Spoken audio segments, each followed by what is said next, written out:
everybody. Welcome to the Byram Hills Board of Education meeting for June 18th, 2018. Please rise and join us in the pledge.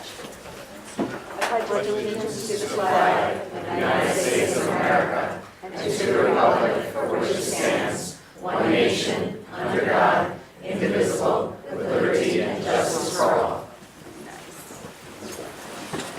Thank you. It's so great to see so many people in our board meeting room.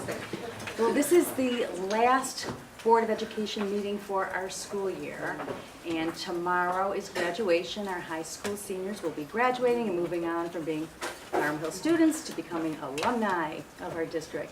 And tonight, the meeting room is packed. We're going to get to celebrate some special people that helped in the success of our seniors as well as our entire district. So excited about that in just a few moments.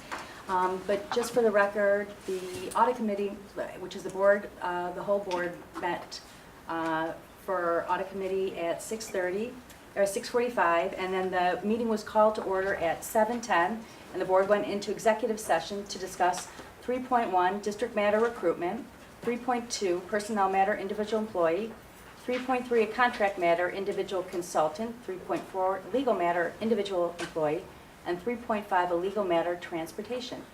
At this time, are there any comments from the public of any items that are not on tonight's agenda? Hearing none. Can I have a motion to approve tonight's agenda? So moved. And a second. All in favor? And can I have a motion to approve our consent agenda for personnel, special services, and business? So moved. Okay, all in favor? And I just want to highlight something special that we just approved as a board. David Mack is moving over from HCC guidance to Wampus as our assistant principal.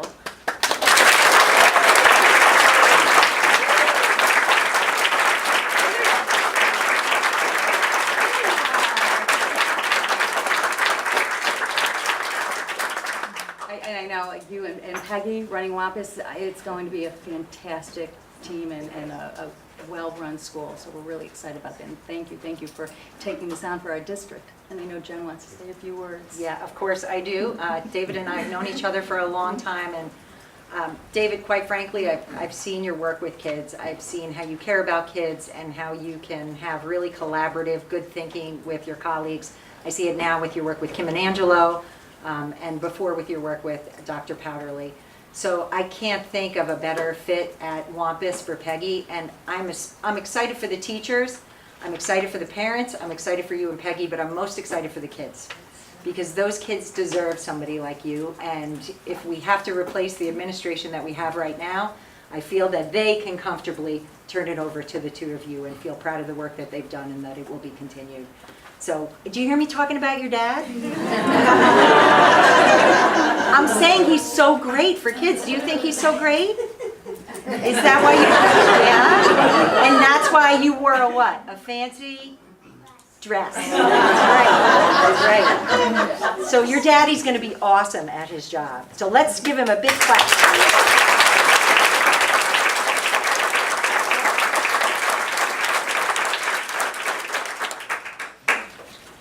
It's very exciting. And we're going to, before we recognize all of you out here, we're going to just jump to a quick new business item, 10.1, acceptance of internal audit report for 2017-2018. And we welcome Roy Wager, who is our internal auditor. Thank you very much. This will be very brief. We had a chance to talk with the audit committee a little while ago. We went through the audit report. It's an internal audit report. It's an excellent report. We had no major findings in it. We only have 3 or 4 minor recommendations for possible improvements and procedures. As part of this internal audit, we go through your procedures, your checks and balances, your controls, and not only just in the business office, but also we go out and visit some of the schools, some of the school principals. We talk to some of the department heads. We ask them as far as their procedures, if there's concerns or problems with controls or procedures, and the process went extremely well. We had no major findings at all, and the report is on file, and we had a chance to review it, and if there's any further questions, I could try to answer them now. Any questions, comments? Well, we have such a large audience here, the community. If you could just briefly state the view of your firm about how we stand after the internal audit, that might be helpful. Okay, I'll give you a nice overview. My company merged with a larger company. We have 120 employees now. I work with 70 school districts around the state. So I have a pretty good feel as far as procedures and policies and controls. And I can say you folks here are right near the top, if not the top, as far as procedures and policies. Your people are extremely friendly. They're very easy to work with. And my people enjoy coming down here and working through the procedures. And the numbers look good. They look very good. All right. Thank you.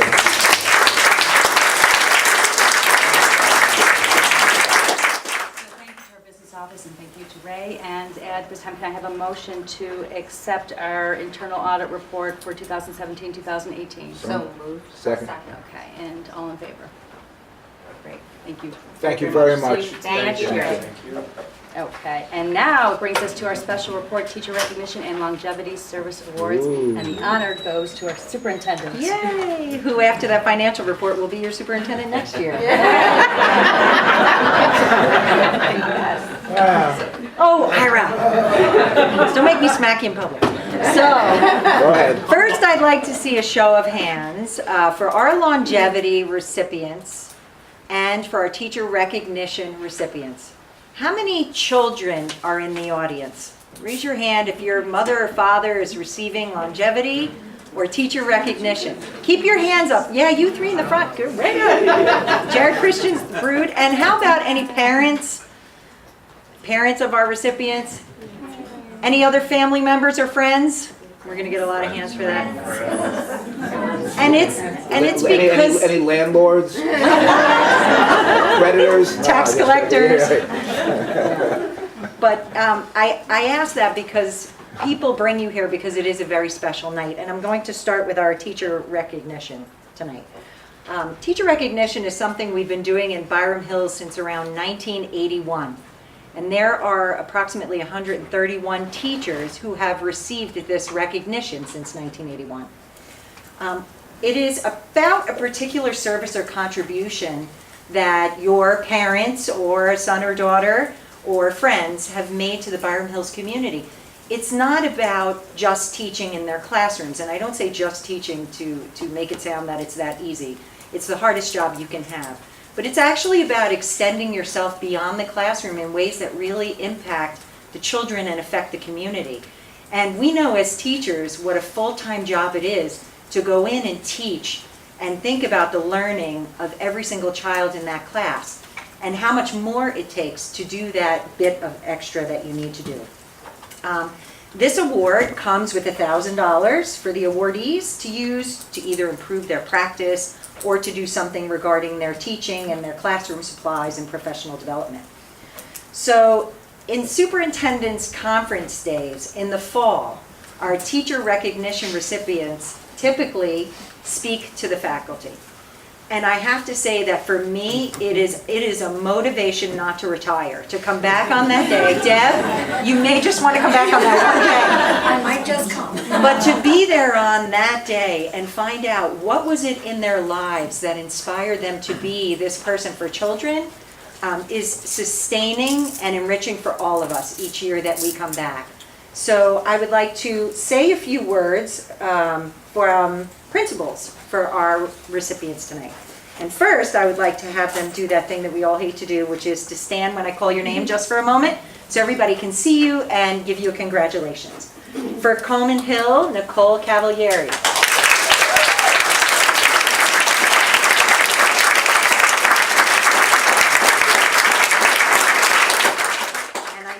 Nicole's 2 children and at least her mom are back there and a bunch of friends to help. Hi!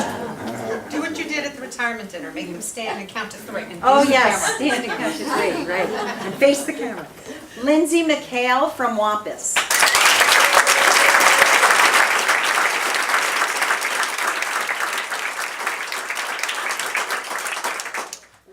will attest that I am, in addition to those kindergarten classes, I'm a frequent flyer in Lindsay's class as well. Jared Christian from Crittenden.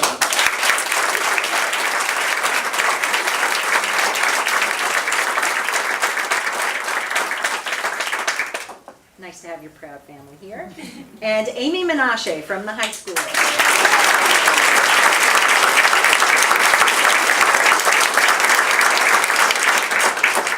After I give some of your principal's words about you, we're going to actually ask you to come up so that we can give something to you. But before I say those words, Robin is going to read what you're going to be receiving in your Teacher Recognition Award. It says the Board of Education, Byram Hills School District presents this Teacher Recognition Award to One of the four of you.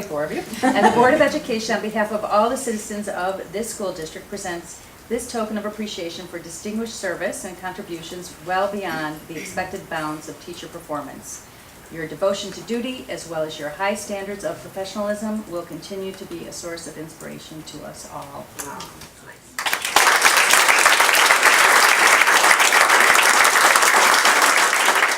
I'm just going to warn you that we have 585 years of teacher longevity experience, so that clapping, just be careful. All right, so first I'd like to talk about Nicole. These are Mary Beth's words. She nominated Nicole as Coman Hills Teacher Recognition recipient. Mary Beth says Nicole is an outstanding teacher who regularly goes beyond the obligations of a second grade classroom teacher. To put it simply, Nicole teaches each and every one of us, children and adults, what it means to demonstrate kindness and compassion while always focusing on building skills that will foster success. For example, Nicole gets to know her students on a personal level. She takes time every Monday to converse with students about their weekends, learns about their likes and dislikes, and hears stories about family members. Nicole also makes regular phone calls home to her students' parents to further increase her learning about her students and infuses the information in her daily lessons. This is my favorite part, Nicole. Nicole empowers her students to understand the impact of their social decisions. Whether they're making decisions regarding who would be a good person to sit with, a person who could help them focus and learn, or using Kelso's choice to solve problems, Nicole teaches that every decision has an impact on their future. There's not a day that goes by where Nicole is not modeling and teaching kindness. From posting random acts of kindness on her bulletin board to acting in the Coman Cares Assembly, she teaches that we brighten someone else's day just by being kind and promoting good cheer. Lastly, Nicole has high expectations for her second grade learners. She stretches children to go beyond their comfort zone. Her lessons offer multiple points of entry, and she encourages risk-taking. Her students are impressed with the end results. It's not uncommon to walk into Nicole's room and hear a child say, "I did it," or "I'm learning how to get better at this." Perseverance and pride is in abundance in Nicole's classroom. Congratulations, Nicole.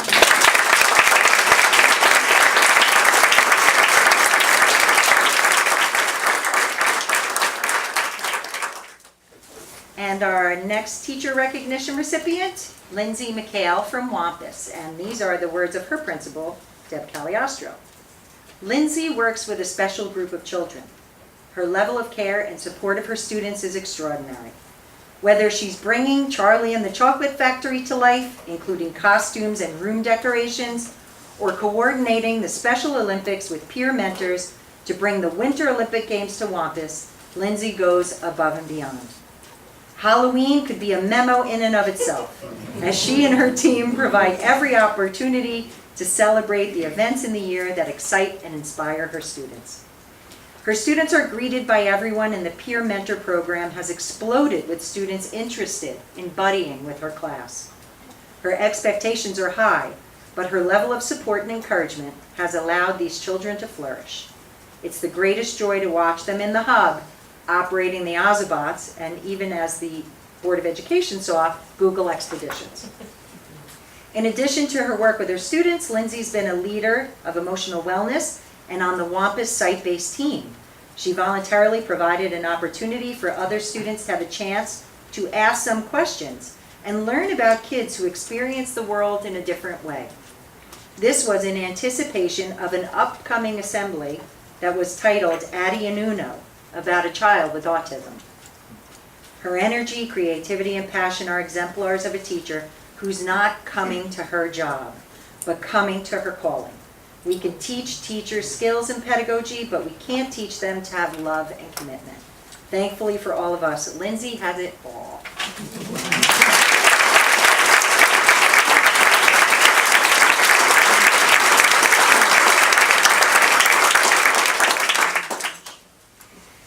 And now for your dad. Jared Christian at Crittenden. And these are the words of his principal, Kim Lappel. This year marks Mr. Christian's, I'm so formal, Kim. This year marks Jared Christian's 20th year in the Byram Hill School District. So he's here for a double award tonight. Each and every year, Mr. Christian's priority is his students and their growth. He teaches 6th, 7th, and 8th grade students. With his guidance, students learn the benefits of physical activity and a healthy mindset. Through his work and dedication in the classroom, in the gym, outside in the ropes course, or on the field, Mr. Christian provides students with the tools to make good decisions regarding emotional wellness, uses the health curriculum to educate our children, and the physical education curriculum to motivate our kids to be active. As a member of H.C. Crittenden faculty and staff, Mr. Christian is a quiet leader. His actions are a constant reminder of why we teach. Through his positive inner voice, he motivates others around him to reach their goals. He pursues self-improvement, utilizes self-reflection, and embraces his role as a consummate team player. Most importantly, he seeks to engage students as partners in their learning. This year, alongside of his physical education teammates, he redesigned a unit into a problem-based experience that fostered student growth mindset, goal setting, and collaboration. Mr. Christian researched and participated in the question formulation technique workshop to increase student involvement in Project Alert, their drug prevention unit. Through his work, students' curiosity and their investment significantly increased. What stands out the most about Jared, here you go, Kim, to Jared, is his respect and care for his students and players as individuals. As the varsity volleyball coach, he challenges his student athletes to be the best they can be individually and as a team. And he's consistent in his message, approachable to all, and devoted to his craft. Jared makes everyone around him better. He always leads by example and can be found contributing to numerous committees. It's common to hear Jared say, "I can help with that." Jared provided critical guidance and involvement as we redesigned the fitness center at HCC. He's a member of the Health and Wellness Advisory Committee, the Athletic Advisory Council, the Physical Education Safety Committee, and the Internet Safety Committee and the Building Safety Committee. In addition to his role as varsity volleyball coach, in his spare time, he's assistant to the athletic director at HC Crittenden for winter and spring sports seasons, the health education coordinator, and he coordinates the facilities for after-school faculty workouts. You make me look like I'm standing still. Lou Holtz once said, I don't know who Lou Holtz is. Former coach of Notre Dame football. Oh. Alabama also, Notre Dame. Okay, good. You're welcome. Lou Holtz said, I follow 3 rules. Do the right thing, do the best you can, and always show people you care. Jared Christian epitomizes these aspects of a leader. It's truly my pleasure to recommend him for the 2017-18 Teacher Recognition Award.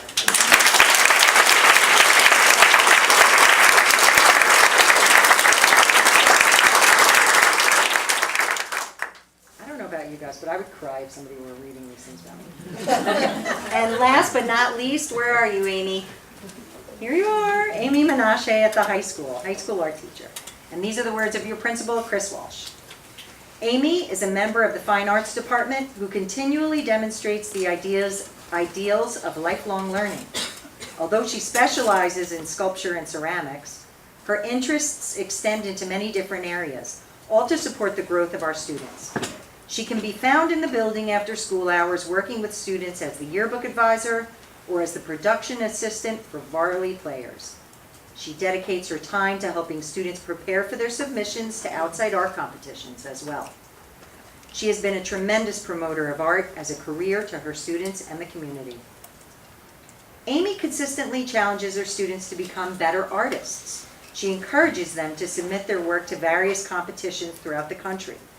In one instance this year, Amy drove a round trip to Pittsburgh with one of her students' sculptures that was being submitted into the National Council on Education for Ceramic Arts competition.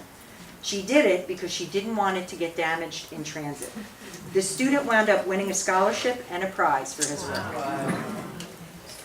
Amy has found many avenues for her students to be evaluated by professional artists. 2 of her students won their respective categories in this year's Stuart Weitzman shoe competition.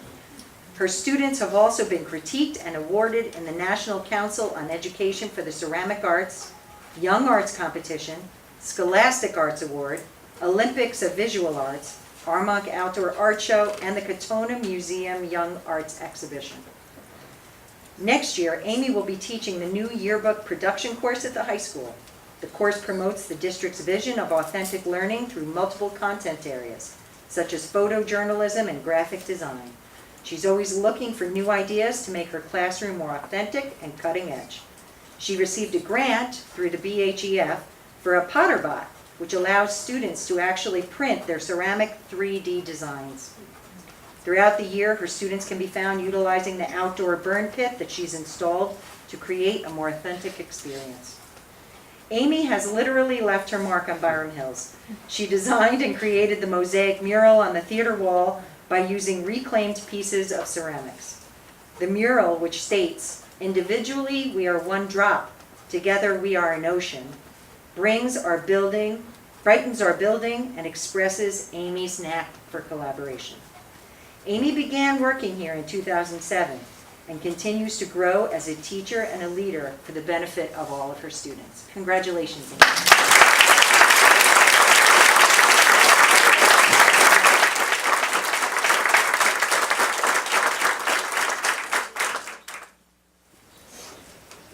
Now the presentation begins.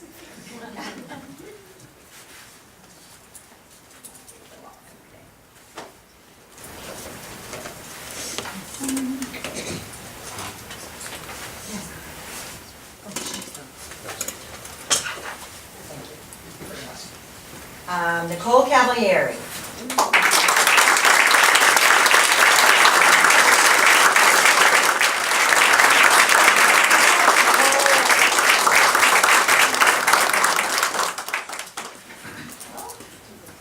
You would think 2 people can manage these 4 books. Lindsay McHale.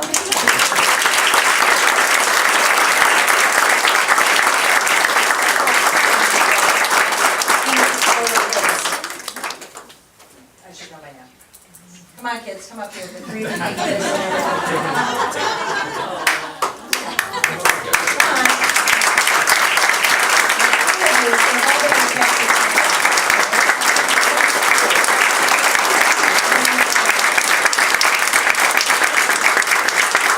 They were right here. I had no choice. And Amy.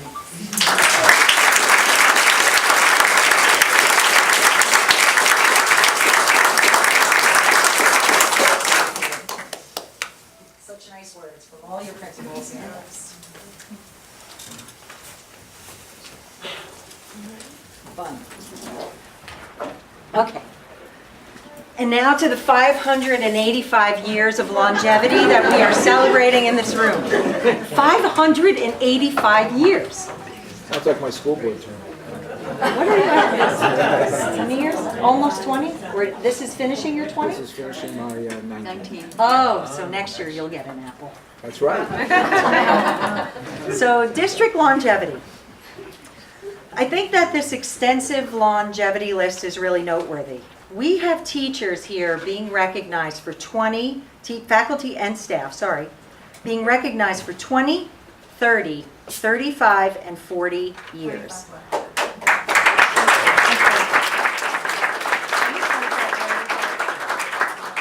Longevity is never about spending time in the district. Because if it were, we would give you all plaques, like they put on buildings that say erected in 1978, 1983, 1988. demolished and whatever. Whatever. But that is not the case for our longevity recipients. I'm proud of their commitment to Byram Hills. Longevity means learning and growing as our children are learning and growing, and adapting to what that learning and growing looks like generation upon generation.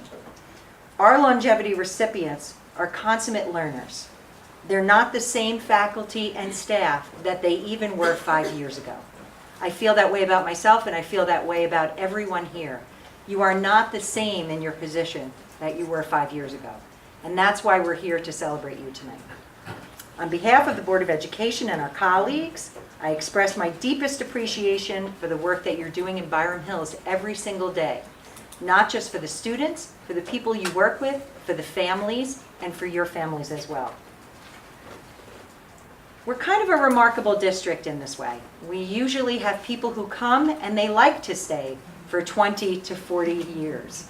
And I have to say that part of that for me has been that we've been a collaborative community and we trust each other.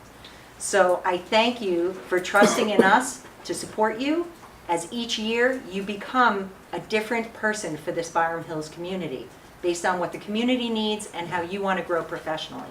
And I really hope that when the 20, 30, 40 years becomes a time of retirement, and we do have a few people in the audience, we celebrated at a retirement dinner the other night, I hope that you look back on this longevity as a big part of your life, because this is a place that belongs to you and a place that you've helped to create.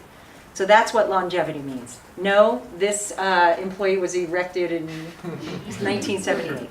So Robin, if you'd like to read this, and then we're going to get up and individually call you by name.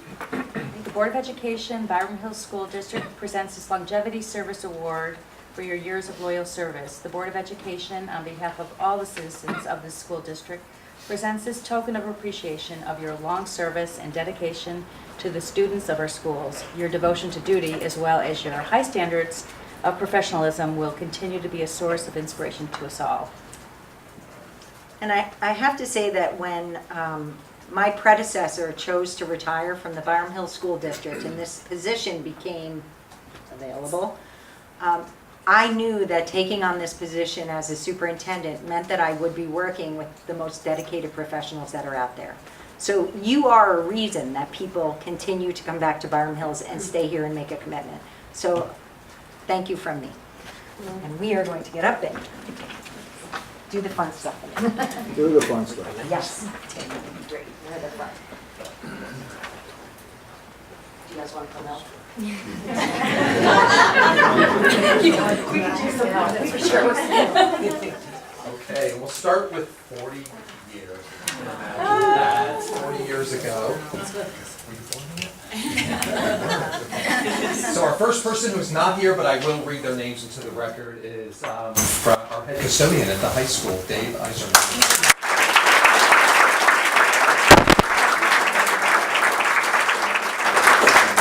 And our other 40 years here, also from the high school special education, is Flo there.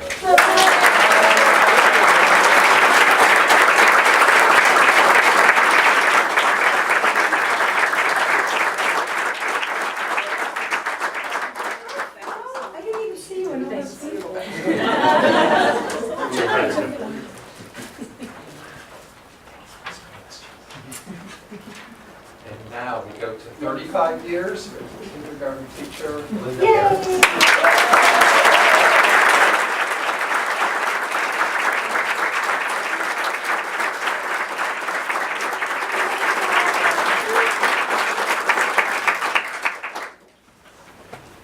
Now we're down to 30 years. We're to you yet? 30 years yet? No?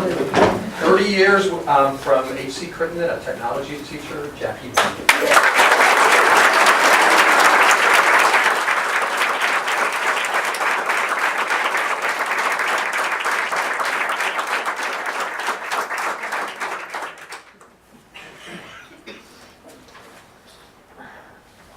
And hi to the boys back there. You're men now. What happened since I saw you last?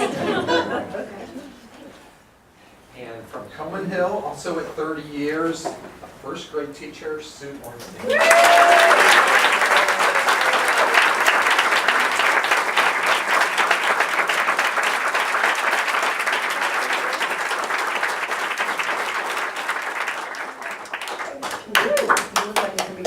heard that.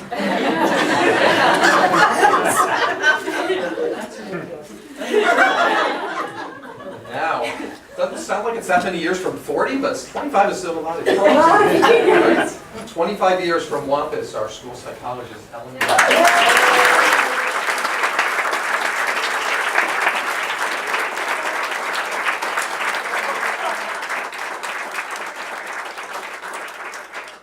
Hold on, you have to say hi to Tim. Oh. You know.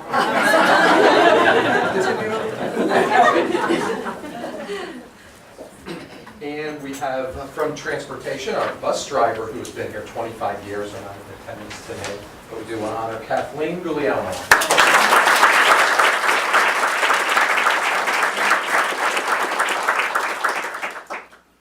So we must have done a lot of hiring in 1998. The rest of this group came in together. Wow, at 20 years experience, the rest of our list. So We're it's all starting together. all starting together. We're going to go to our secretary, to the Conehill principal, Barbara Bowman.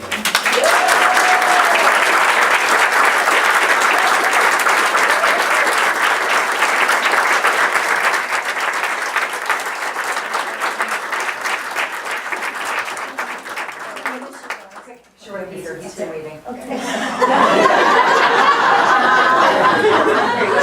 Thanks, Ken. How'd you get back in?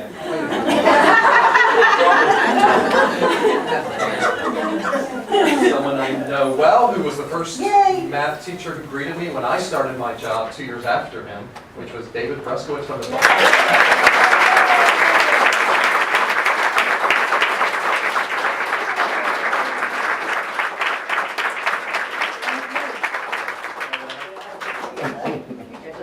I just want to say that over the years, You have something to say? I do.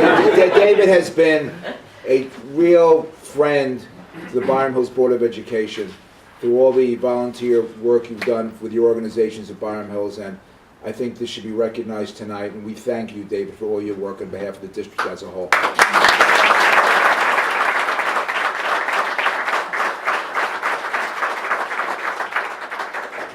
We already know this HC Crittenden teacher well, the physical education and health teacher, Jared Christian.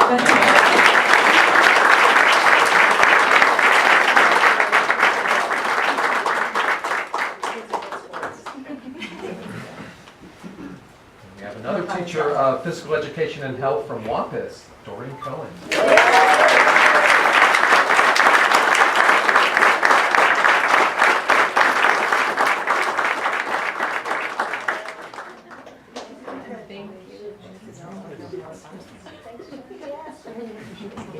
Thank you. This is wonderful. Thank you. Thank you. Again, 20 years, third grade teacher from Wampus, who's not here this evening, but we honor Sasha Davies.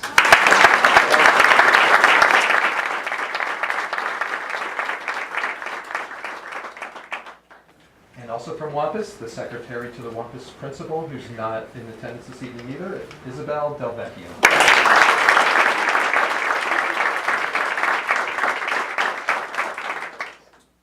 High school world languages teacher, Italian and Spanish, is Bob DiMartino.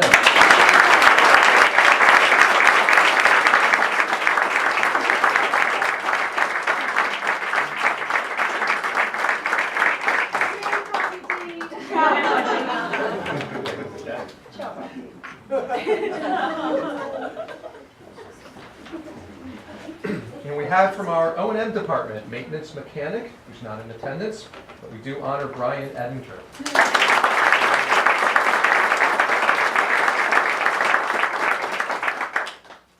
And special education teacher from Crittenden is Sarah Fisher.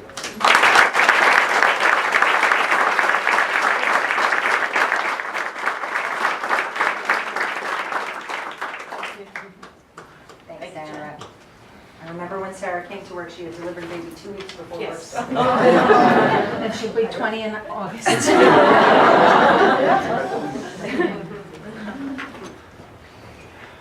So we have from our high school, from the guidance department, Pam.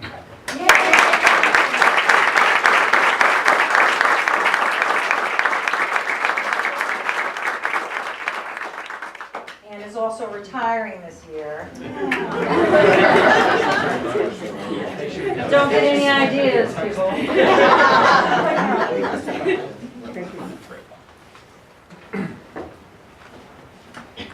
From our special education department at the middle school, Antoinette LaPeruca.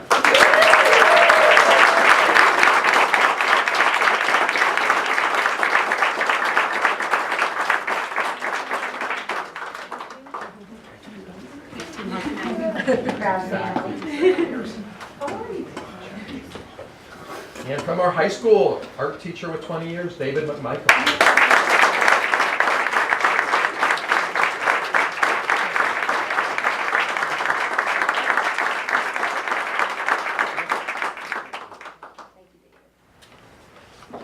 And our senior office assistant from O&M is Marianne Neal, who's not in attendance.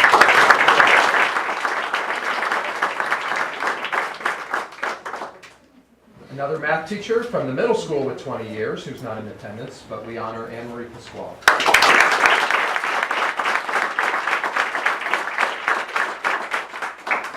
And from our transportation department, our assistant supervisor of transportation, Phil Peterson.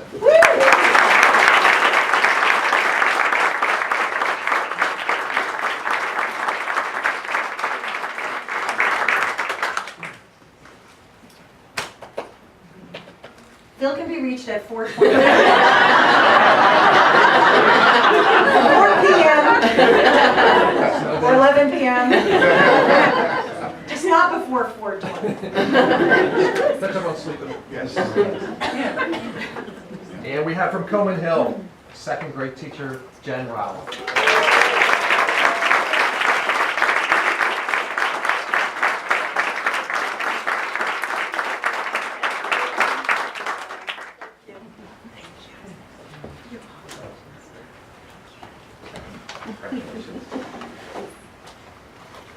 And then we end our list with 2 administrators. So we'll start with our English chairperson, Dwayne Smith.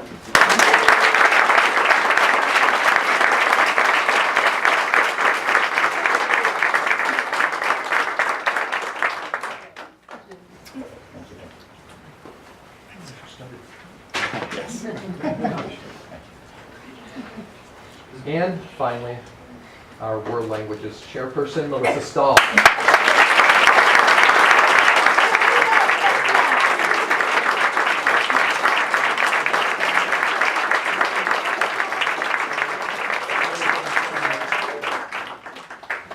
And I know what it means to come in together. I know that Melissa and Dwayne talk all the time about how they started together, and there's some special bond in starting the same year as all these people in your cohort. I'm just happy you're all still here with us and that you really enjoy your work.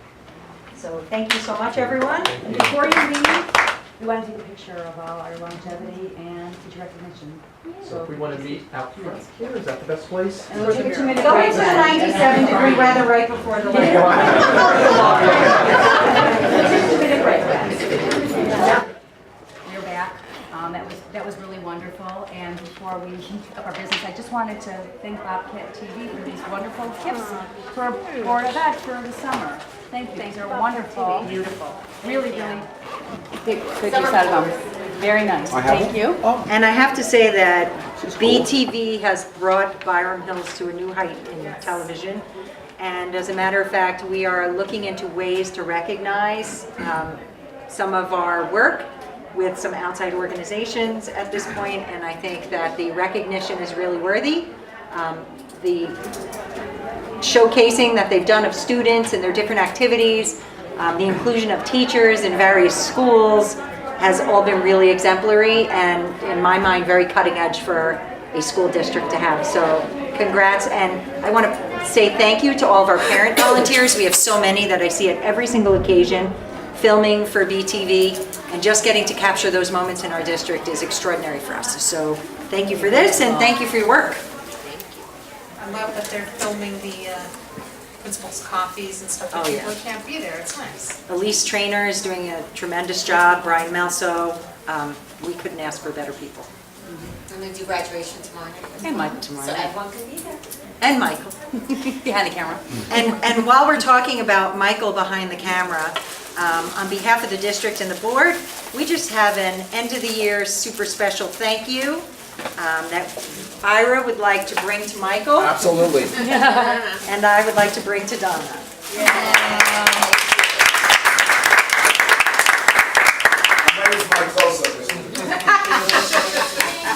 It's in HD, right?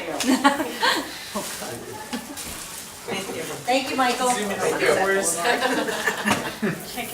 anything anymore. Yeah, you are our unsung heroes in a way. I mean, we look professional because of both of you, and your dedication to us is really pretty amazing, so thank you. Okay, so should we skip to We don't have Rob. 10.3, or should we go get him? Yeah, I think we skipped to, oh, he's ready? Yeah, let's do that because I I can think, get him. because 10.3 might be a long discussion, so maybe we would Yeah, let's get him get him first. first. Okay. Look what a good time our longevity and teacher recognition recipients are having.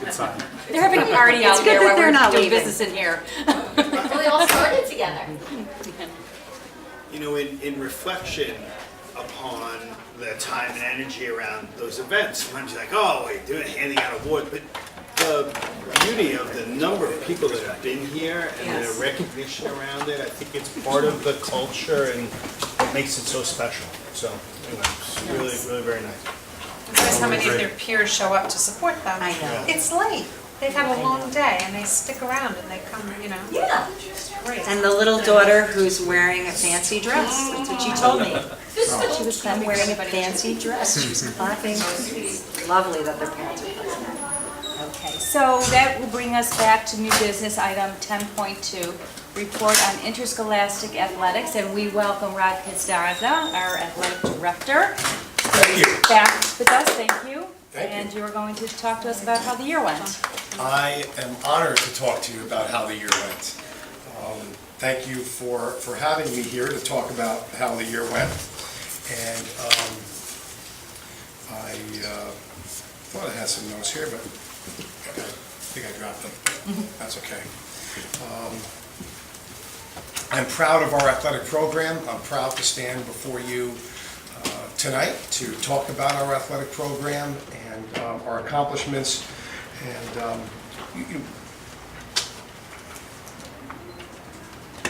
On the side, right? Yep. okay.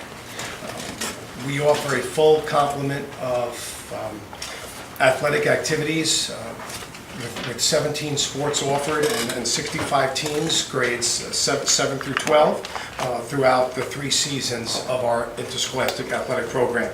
And I'm proud of our participation numbers as well. At the high school, in the fall and the spring, we hover right around 35% participation rate.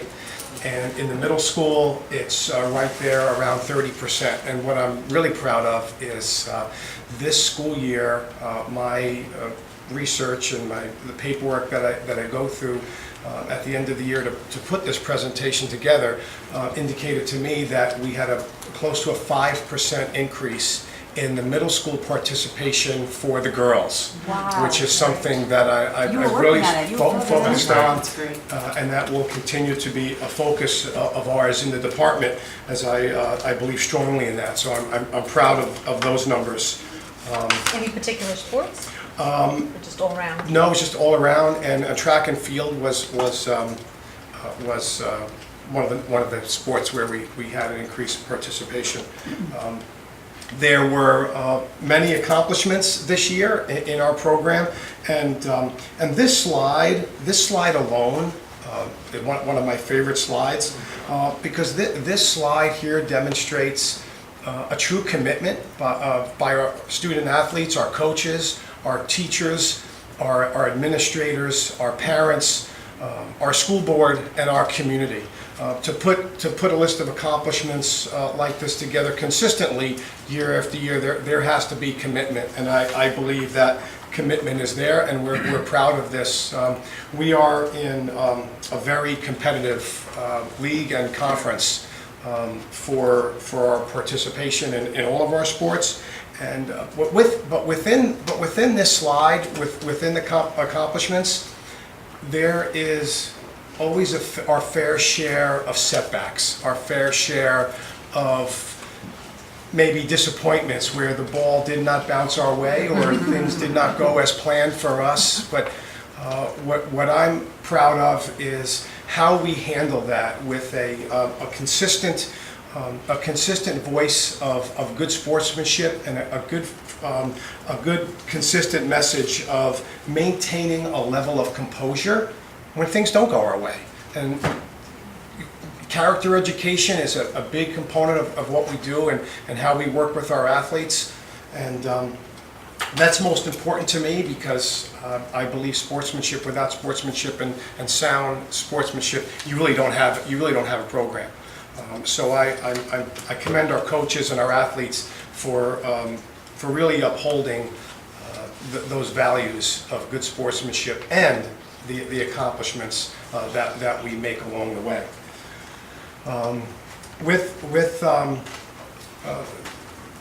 In line with our accomplishments, scholarship is extremely important, and this year we had 13 New York State Scholar Athlete teams recognized by the New York State Public High School Athletic Association, and for those 13 teams, they had to, the roster, 75% of the roster must have a 3.5 GPA or higher. And that's impressive, and that's a shout out to our coaches and our teachers that maintain that consistency of academic importance. That it's not just an athletic program and not just the accomplishments that I listed on the previous slide. And we're always mindful.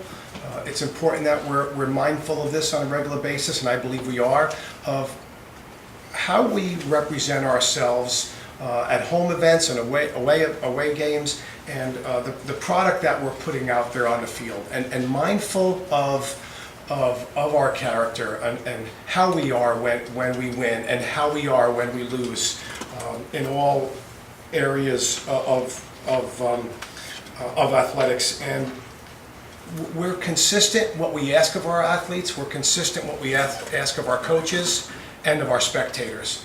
And I think that's important when we need to be consistent, and we are, to be respectful of our community and to be respectful of others when they come to our community.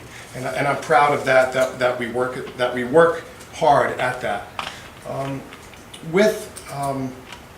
I'll back up a second, I missed something here.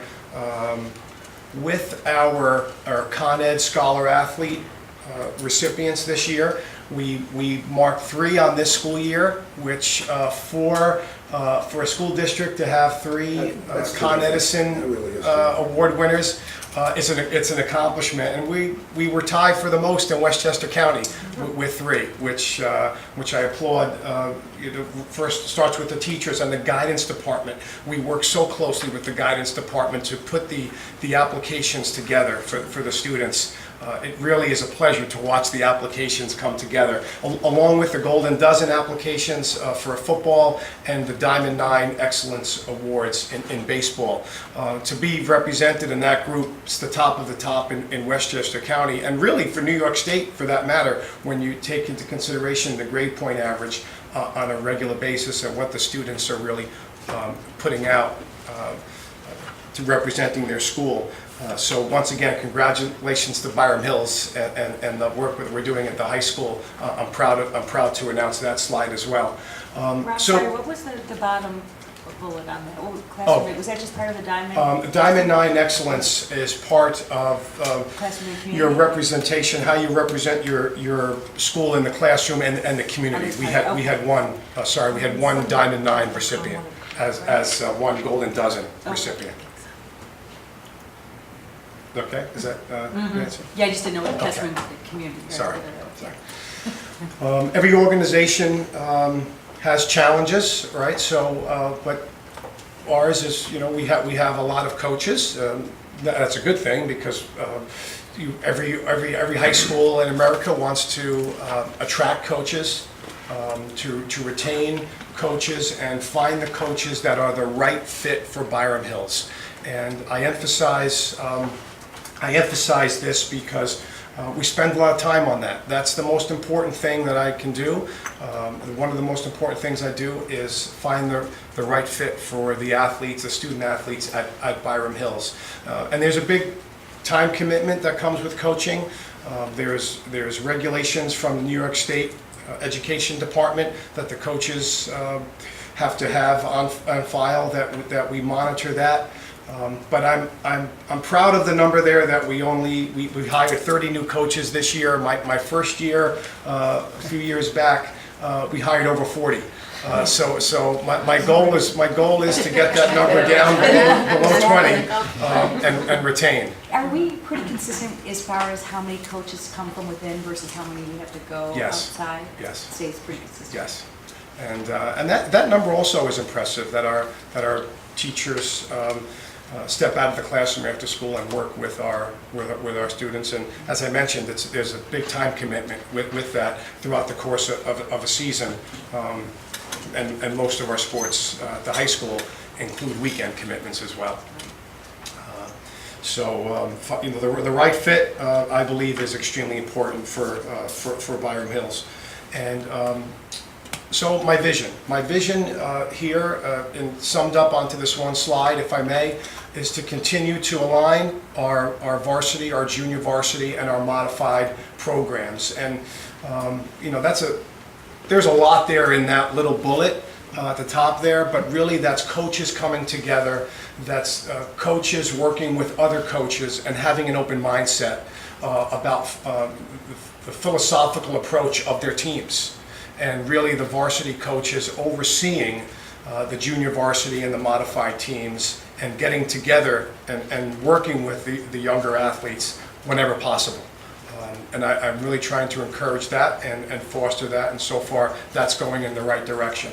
I'm going to revisit the intramural offerings that we offered this year for girls golf, for bowling, for boys volleyball, and for field hockey. We had some nice turnout and nice feedback in those intramural offerings, and we'll continue to do that again this year. And monitor our athletic placement process that we recently revised and changed some of the language there in policy 5280. And one of my tasks for this year is to stay close to that process and to make sure that we are following that, and that it's serving Byram Hills the way it's intended for the new policy. Recently, when you had the evening at the high school for fall sports, I was in the audience. I thought that the way that you explained the new policy was very, very clear and very comprehensive. And so, yeah, it was excellent. Thank you. I will thank Dave Mack, who was here shortly, just a short time ago, and Jared Christian for helping me roll that out. We met several times before that meeting, and really trying to make it as clear as we can for the parents. I appreciate that. It was very clear. It was very clear that you're not going to be taking places away from the high school kids. Like, I think you explained it very well. Thank you. And facility improvements is not at the bottom of the list, but it's on the list, and it's a big one. I have a great working relationship with Steve Thompson, our Director of Facilities, and we have some projects, as you know, to improve our turf field and our track and our cross-country course, and just other maintenance projects in general to get us ready for this coming September, although the turf and the track are at the end of the school year, as we had indicated earlier this month. And the cross-country track, we will have our insurance company come back to give us an okay to open that back up. Yes, Steve and I have some dates on the calendar to walk that course, so to make sure that it's ready for a final review. So the course is changing a little bit, right, from what it was. Right, remember I asked the insurance company to come in and establish whether it was safe to use, and they gave us the items that we needed to fix for it to be safe, and I'll have them come in. Thank you. And community service. Every year I'm blown away by the level and the magnitude of the community service that our teams organize. the teams collectively raised over $98,000 for different organizations. And it is done with such a sincerity. They're so sincere about what they're doing. And what I really love about this part of the work is when the coaches sit down with the athletes, and the athletes come up with the ideas, the students come up with the ideas about how they can serve an organization. And watching that take place, that's special. And to listen to the coaches tell me those stories, it's just something that I'm really proud of, how we teach selflessness and demonstrate caring, and just raising awareness for different causes to help other people. So this slide here is something that I'm happy, and I saved it for the last slide, but it's something that I'm really proud to talk about, and I'm proud to see this growing in our athletic program, is our community service work. So I have once again my vision for improving the program, making it as the best I can. You know, I live by, you know, you work hard, you always strive to be better, and you never quit. And those are my three staples that have driven me through, and I'm happy that you let me bring them here to Byram Hills when I started 3 years ago, and I'm sticking with those, and with the people that I work with, and I'm proud and I'm honored to work with the other administrative team on some of these projects that I've mentioned. You might know the words of Lou Holtz. Do the right thing, do the best you can, and always show people you care. Yes, he had three. Mine a little different. I understand he was amazing. Lou, yeah, that's a special That is person. one area I will have no expertise. Special person, Yeah. right there. Alas. Good leader. Exciting year. Rob, I also want to thank you for recognizing our athletes at the award ceremonies at the end of each of the seasons. I attended all of them this year, and the breakout sessions at the end are amazing. Your speeches in the beginning, kids that were selected for particular awards, you could tell that the other students were giving them the accolades they deserved. So thank you for recognizing our kids. Thank you. That's always a fun night. Yeah. And putting that together, and how we'll present the accomplishments of all the athletes. Thank you. Anybody, any questions or comments? Thank you for presenting Thank you. this Okay. to us. It's always great to get the recap from the year to see how it's going, and we look forward to next year. We know this was a particularly challenging year for you, and I just couldn't be happy the way it wound up. Thank you. I appreciate your support for the work. Thank you. Thank you very much. Okay.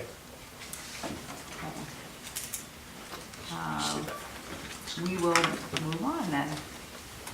Under 10.3, this item is a pretty timely item. This is circumventing the tax law with charitable contributions.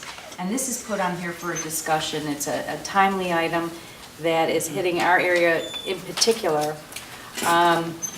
So the thought tonight is we're going to just make sure that we're all on the same page of what it is, talk about what our neighbors are doing, and talk about what our next steps will be if there are next steps. So I don't know if, Jim? I can start if Okay. you want me to. Just based upon what we've learned so far. Jim, I'm really happy for you to take over. But what we've learned is that New York State, for our public, New York State recently passed an amendment to a tax law. And this is tax law, education law, and municipal law. And what it is permitting are charitable donations to schools to pretty much circumvent the limitations on federal tax on exemptions in New York. So where are we with that now? I understand today that there are some other states that have this, but while the state is agreeing to do this, we have received notifications from the IRS that in fact they feel that they should be governing this, and that they are going to be sending the public some clarifications on this in the future. We don't know when that future is. But I think that the quandary is what is happening to our local taxpayers if we do not pass the resolutions allowing them to make these charitable contributions. Every place we go, no one will say they recommend this. We did, even though Scott and I attended the Council on Governments in White Plains, they said, we can't guarantee you that this is going to work. The lawyer for ASBO, Jim, you'll concur, said, I do not recommend this. One thing that I'm looking at is, we're not recommending anything, so as a board, do we want to allow people the opportunity to make their own decision with the guidance of their own tax attorneys and their own tax consultants to do this charitable donation? Do we want to allow them that opportunity? I think that what we're learning is that we can't recommend that anyone do anything like that. As a matter of fact, we almost have to set a disclaimer that we don't actually know that this is going to be legally possible, that people are not going to have any kind of fines or fees to pay as a result of this. We do not know what the repercussions are going to be. Perhaps you make a charitable donation and you find that that's not suitable once the IRS comes forward. So, right, so it is a little precarious. What we've learned is that if the district wants to do it, we have to pass 3 different resolutions. The first one, establishing a charitable contribution fund. The other, authorizing real property tax credit for 95% of the school taxes that are paid. And then the third is the resolution to allow forms to be passed out that verify the donation's been made, and providing for the prepayment of taxes prior to taxes being due. So essentially, if you are somebody in the community and you have $100,000 in school taxes, I'm just going to take an amount everybody can understand. You have $100,000 in school taxes, there is an administrative fee. So in actuality, if you write a charitable donation to the district, you would be credited for $95,000 of that 100, or actually $105,000. Right. You would be credited $100,000 for $105,000, essentially. And then that extra 5,000 goes to the Becomes district. an administrative fee. Right, so that Right. could pay for potentially the Right. designated agent. Right. And then at that point, the district, based on passing 3 resolutions, would give you a certificate that you would bring to the town prior to tax collection for school taxes. And then the caveat, however, is we can do this, but until the town does it as well, the transaction actually can't occur. The town also has to pass resolutions. So I think the complications are Time. time, Of the essence. because this would have to be, these resolutions would have to come on our reorganization agenda meeting. Clear expectations to the public about what this means, with a disclaimer that we don't know enough about this, but for people who make that personal decision, we have that available to you. And then we have to have a lot of communications with the town, which we've had great discussions already, and we'll continue our discussions about this with the town to make sure that we are working hand in hand. And there are some resolutions out there for wording that we I could, have if a we copy wanted of to. one, Okay, yes. if we wanted to. Yeah. So, because time is of the essence with this, because we would want, if we were to do this, we would want to have it available to the public by the time they were to pay their taxes in September. So Right. that's why we have to talk about this now. And if we decide we're moving forward, we have to, on the next meeting in July, is pass resolutions and figure out what we're doing with the designated agent. And meet with the town, which we have a meeting set up with the Do town. we know where the town is with their discussion? We were jointly investigating this, so they were not adverse to investigating this too. And we have one more meeting with them this month. I forgot Yes. the exact dates for the end of the month. But we This don't will know be on if the they agenda. started talking about it yet. I think they're in the don't- process. They're probably the same spot that we Yeah. are.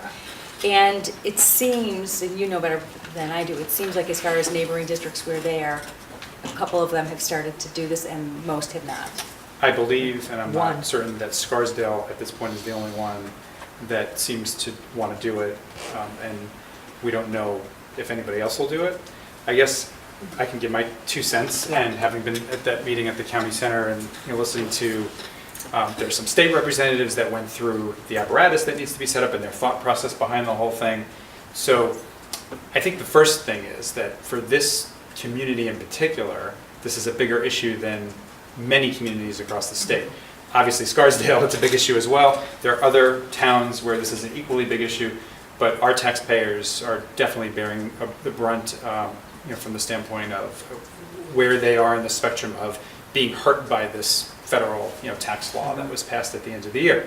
So I think that the state, realized that this is fairly catastrophic for the state overall and for certain communities like ours, and so they've set up this apparatus, and it is an administrative complexity that we've never had to deal with before. There's no doubt about it, and so it's not something that will be at no cost. But I certainly agree with Jim the way that you describe the fact that we're not here to tell any individual taxpayer what to do. Taxpayer does what the taxpayer wants to do, and at the advice of their own tax attorney and or accountant and or themselves. But do we want to make the decision for people that they can't take advantage of what New York State certainly thinks is an apparatus that works? And clearly with the IRS regs having been, or with the proposed regs we're on notice for, they're going to come out with something. And if they disagree with New York State, which logic would dictate that they very well might, then we don't know what's going to happen. Could this end up being litigation, and could it be decided in the courts? That's possible. And so I think, for me, it roots back to thinking seriously about this because of how big an impact it is on the town. And if we move forward, just doing it in a way that we consult with legal counsel to make sure we have the appropriate disclosures, and that, and New York State has a form, but we should still consult with our counsel to make sure that the form is adequate. And then secondly, just to make sure with our counsel that from a district standpoint, we're not taking on any particular liability that sitting here at this table I don't know about, but that's probably something to check on as well. Right. But absent those two issues, to me it comes down to an administrative exercise, which I don't belittle, but the cost is so severe of not doing it and this being upheld that for an individual taxpayer that does want to take advantage of this, to not let them do it is a challenge. That's kind of how I... And would we be able to move forward while it's if it's held up in litigation for years? Can we move forward with Yes. it while We can because move the state forward has with, approved it? Exactly. we can move forward with what we need to do on our end, and then it's out there. But, you had a really good Well, point I before. have several concerns, with the most important being that we need to address this given our town base and the taxpayers in this town, and we have a right to thoroughly vet this. My concerns run a long list of issues, most around the logistical components of it, but even the collection of the funds as a charitable organization, and maybe we would run afoul of the charitable, because we'd have to do a tax filing for the funds that come in that way. I don't know if we have to do we have to do some type of tax filing to prove that those funds we collect, how they're used. I know there's a framework for that, but making sure that those funds then qualify as charitable deductions, because it would be terrible for the district standpoint if we collected funds, we used it for educational purposes, and somehow that violated the We have to return it. deductibility of that being a charitable donation, and let's say we had to pay tax on that money or something like that. So all I'm saying is that we're collecting funds, now we're for the lack of a better term, we're now a charitable entity, and do our expenditures run afoul of the deductibility and the criteria to make this a bona fide charitable contribution? Like, if we can use it in our general fund, which some of this outlines, I'm confused around how we have to administer that, and I'm concerned about the potential liability that the district then holds if we don't administer the funds properly.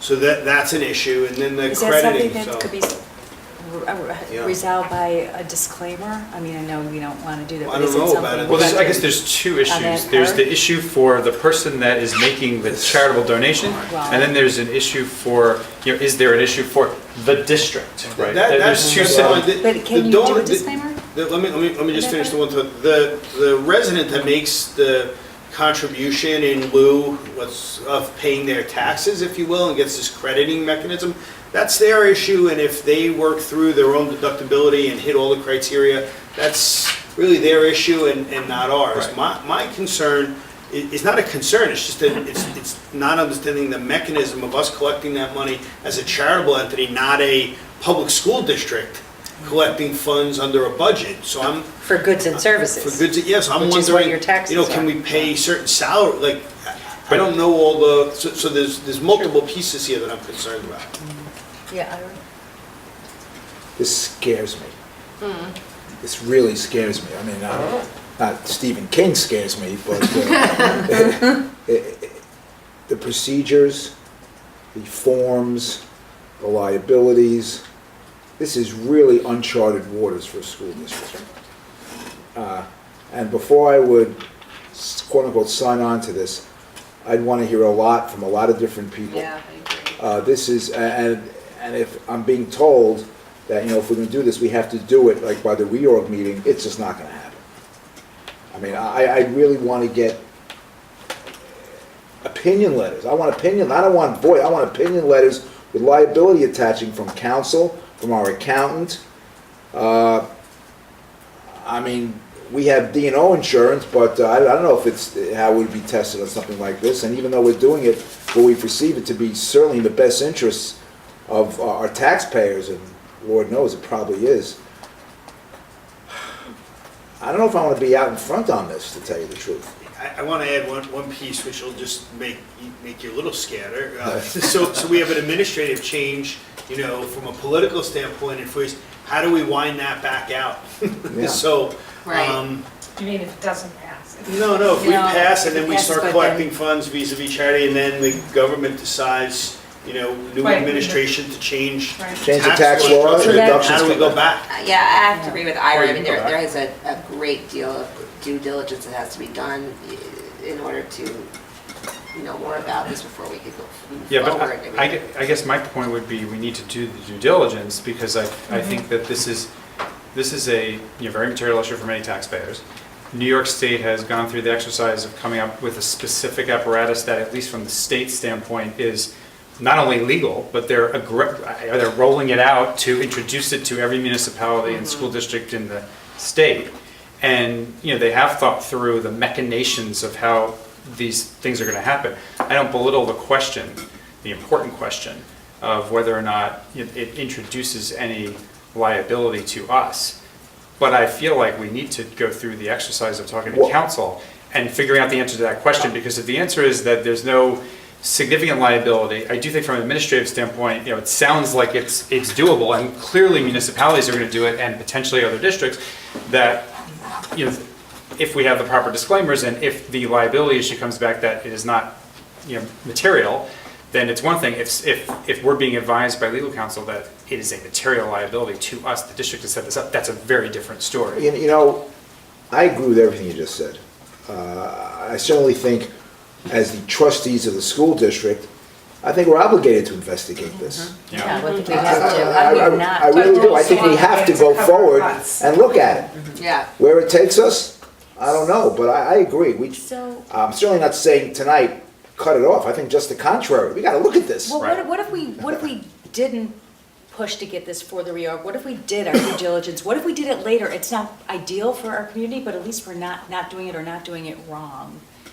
Well, Is that so and- terrible? The reorg is only a couple weeks But I away. also think our community has we kind of know the cap on the property tax and state tax limits, but we don't know how that's going to play through everybody's individual No, we tax don't. return. I mean, this is I think it's a little premature, as much as I think we need to put a lot of effort around this, and I'm just wondering, I just want to make sure we're covered, that's all. I would like to. What do we have to give back, and when should this not be Well, acceptable? Well, that's uncharted water, we're not gonna know Exactly. until it happens. Yeah. And so we really need Well, accountants and lawyers if that we- advise us in this I mean, area. just projecting ahead, if we actually entered into this program and people pay in untold dollars, whatever it comes out to. Let's say in 2021, the New York Court of Appeals says, this runs afoul of section blank of whatever law, no good. Now, they may say, I'm not applying this retroactively, whatever was done up to then, okay, but no more. They may say, it never had the legal effect to do in the first place, so this is your problem, you better figure out what to do. We better know what it is we may have to do.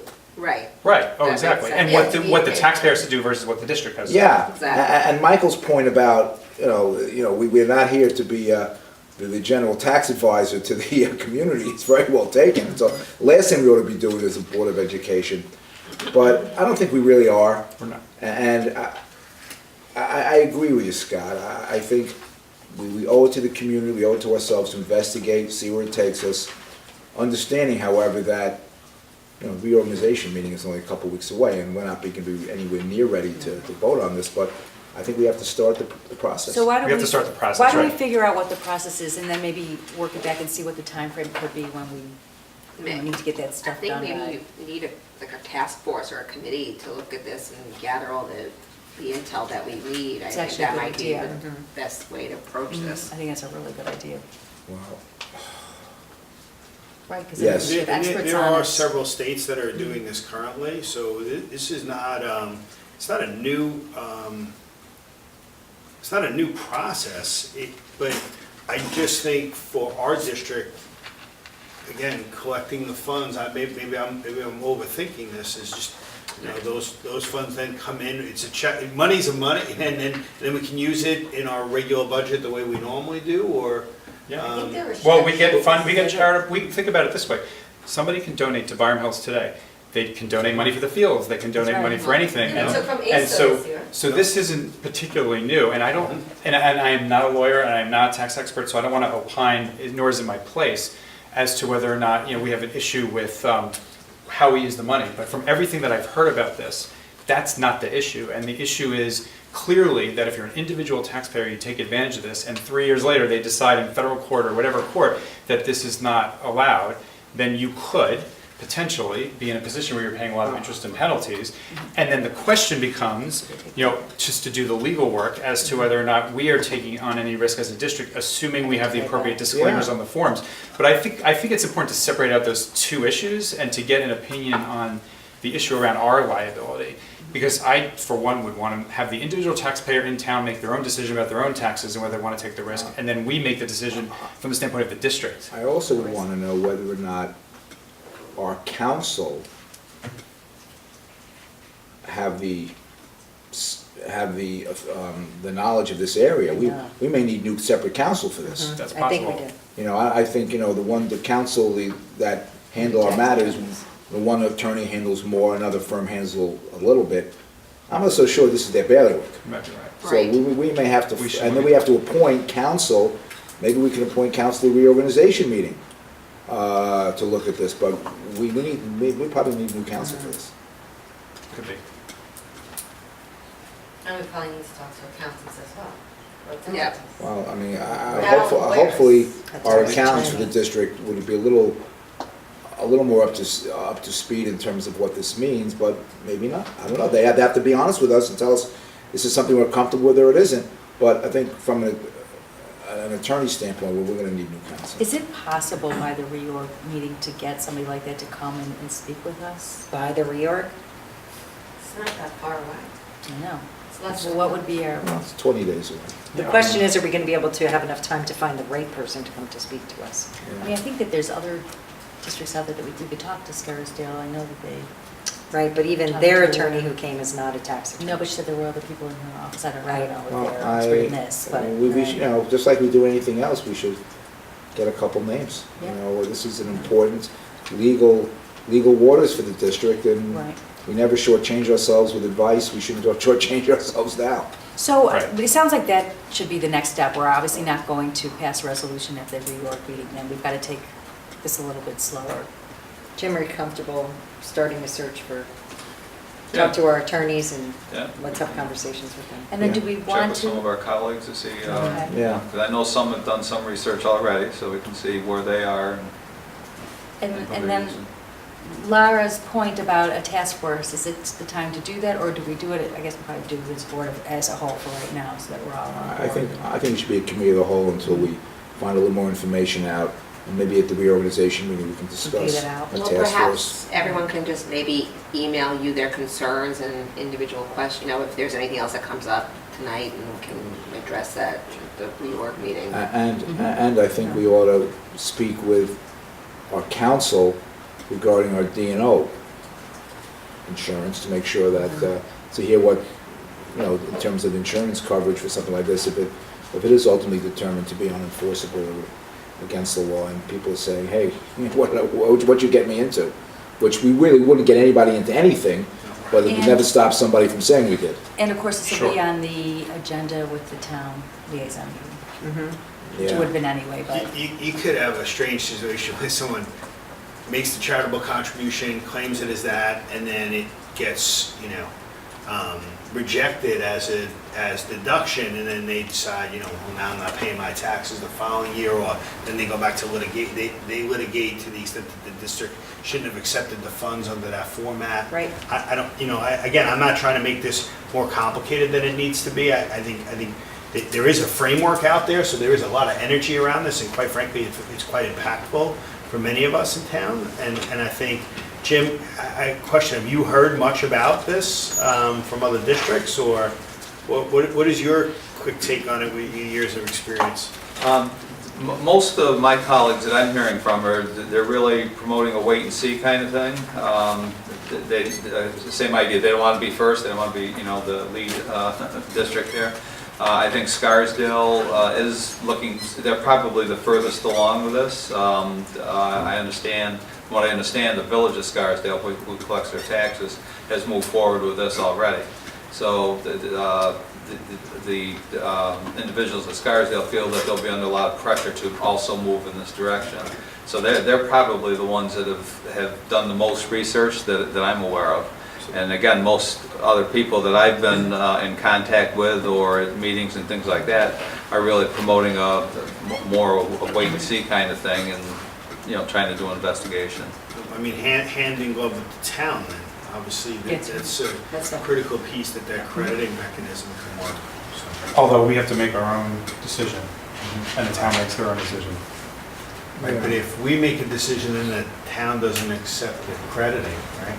That's right. Where the They have town to has to accept accept also. them, right. Because we're gonna then give a voucher to the taxpayer who are Right, check. and they're gonna go and say, we don't honor it, yeah. Reduce their tax, so. We still have to work with the town. Right, yeah. Yeah. All right, so we know our next step. Jim and I are Okay. looking for advice from council, And, or from tax attorneys who are and there. especially organizations. advice from council and advice about new council, separate council. Yep, Yeah. great. All right, and then let's Good just all start. keep, our eyes open and ears open for other school districts if we learn anything more from what anybody else is doing, to I share it think, with each other. That's important. We definitely need to make our own decision on this regardless of, if there's one district in the state that does it and everybody else doesn't, it still doesn't make it, wrong to do it. So I feel like doing our own due diligence is exceedingly important. Yeah, yeah, I mean, I don't know how we Absolutely. go to our community and tell them that we're not doing it if it's something that New York State is saying is illegal, I think. Exactly. Yeah. I think we owe it to the taxpayers too. Absolutely. And it's up to each taxpayer to deal with their council and their accountants and make their own decision. Yeah. Okay, all right, thank you, everybody. Anybody else have anything else? All right, let's move on. Thank you so much for that and the overview, Jen. That brings us to unfinished business, 11.1. Can I have a review, can I have a motion to approve as a second read, 51 homeless children? So moved. In a second? So, Okay, we had no revisions on this, any? No revisions. No. Again, this is, we're just removing barriers for homeless children. Okay, anybody else have any comments on that one? All in favor? Okay. And then we have attached the vetting process that we have been discussing that is going to reflect policy 7500, which is the naming policy, naming facilities, et cetera. We had talked last time, after we had approved the naming, the 7500 naming policy, that we needed a vetting process. We had looked at the vetting process. The vetting process went back to policy committee. Yes. And what were the revisions on this? Yeah, I think we just tweaked a little bit of language, but overall it's the same as we showed last time. We wanted to keep it as general as possible so that it allowed flexibility to go in and review the situation and wherever it led us into different directions. So we feel like whenever we tried to test it through real situations, there was one of those numbers that would allow us to uncover whatever we needed to give us enough information. Right. So this policy, or this is not a policy, but it is just a process that we will enact once someone were to come forward with a request to name a building or an event. So this would come into play when, let's say, somebody comes to us and said they want to name a facility or something, and then the board would then agree we wanted to move forward with the vetting process. The superintendent would take this and come back to the board with their findings so that the board just has all their information to deliberate. So I take direction from the board Yes. to conduct the review. But ultimately, the decision lies with the board. And That's again, important because people should know that I'm not just going to conduct a review if they ask me. That it has to go Absolutely. to the board. It has to come through the board. Mhm. Yeah, okay. I think, personally, I think the policy, that the process, the vetting process covered all bases. It covered their personnel files, current communities, how it's going to help the current community, contributions to society, et cetera, et cetera. I think all avenues are pretty well covered here. What are people's thoughts on the process? Good. Sounds like we're good. I would think, All right, yeah, we I have, like 'em. all right, so this doesn't not have to be approved, we're just good to go. Yep, great. All right, and obviously, like anything else, things can be tweaked and changed as we see it doesn't work once we use it, but nice work. Sure. If I can just add that the policy committee did great work. They reviewed 17 policies this year. It's a lot of policies that were brought. Some of them were Hefty. major policies, including this one. So I do want to thank everybody on the policy committee for their time. And thank you, Tim, for your Thanks leadership for in the that. discussion. Yeah, Tim, you were great. Yeah. Some from the good best. work done by the policy committee this year. I love that someone else loves policy. Yeah. It's We all love it about the together. policy. Okay, well, that brings us to a report, 11.2, an enrollment update. An enrollment update, our kindergarten enrollees are at 129 right now, which keeps us comfortably at 7 sections. So we'll have 7 sections of kindergarten, first and second grade for next year. I included in the comment area the number of new students pre-registered. 7 more at first grade. I mean, they vary from year to year, but not enough to move any class size to a larger class size, which is good for our staffing. We are anticipating, right now we have 2,280 students enrolled for September. We always get summer enrollments. I mean, I think last year, we had almost 30 at Wampus, right? Like we had a massive influx of students. So that's just our number for now, which is typically where we would be before we get our summer Is the enrollees. 129 in kindergarten where we projected? 'Cause those- We that's can go up low. to, it is. Well, that'll keep our class size right now Yeah. at like 18. It's a low number. So we have quite a few more that we can take and still stay within those 7 sections. So 129 is a low Yeah. number. But it's actually a good kindergarten number. Yeah, They'll You come know, in. Not Although, everybody's registered. right, well, we'll see. yeah, typically we get 30 or so. Yeah. Thank you, Jen. And that brings us back to you again Back to me. for staff reports. Okay, so I have one staff report. Just a minor statement is that I'm going to send a letter out to the community. There are quite a few things for me to be thankful for with this community. We had quite a few events that occurred this year, whether they were snowstorms or safety and security discussions, tax implications that we discussed tonight.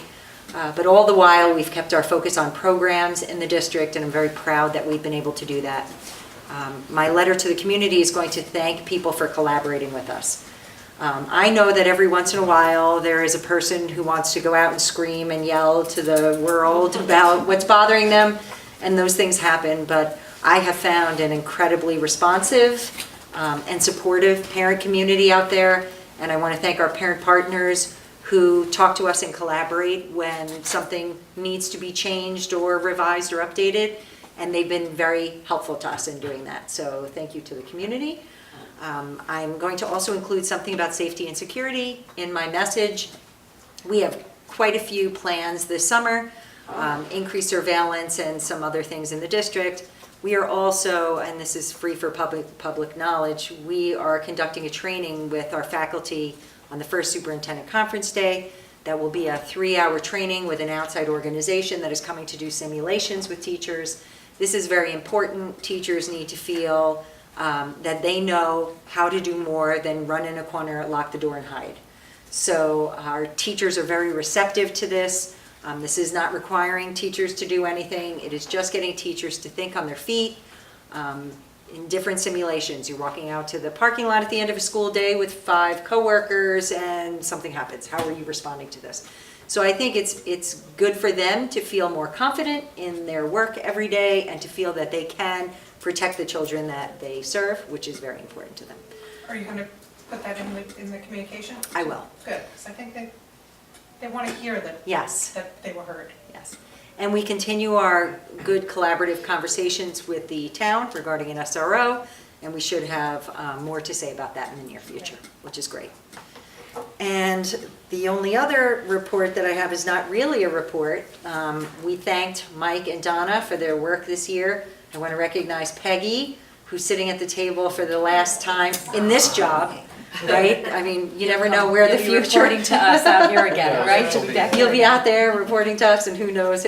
Peggy, I could see her taking many different seats in the district over time. So you don't know, but Peggy, you've been incredible to work with this year. Tim and I have really loved our collaboration together. We've opened our minds to new things at Wampus. I am beyond excited for what the next school year is going to be like at Wampus, and it's because you're going to be there. So all of this work, I think, was really good preparation for you to go. Thank you very much. It's been great sitting here. And Jim, you're next. I have no idea what I would have done without you this year. I really don't, and your patience for me to know every little minute detail ad nauseum, and maybe twice, maybe needing to know it more than one time, has been really great.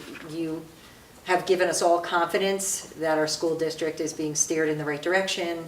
You've been available always, and I value your opinions about what you've been working on with us. So thank you so much for everything you've done.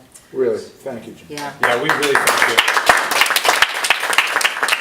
I think it was Jen's first year, and we had a relatively young board, a lot of new members and newish members, and it was great. You hit the ground running, and we didn't miss a beat. Thanks. And despite the fact that you've done this for years, you didn't mind explaining how things happened.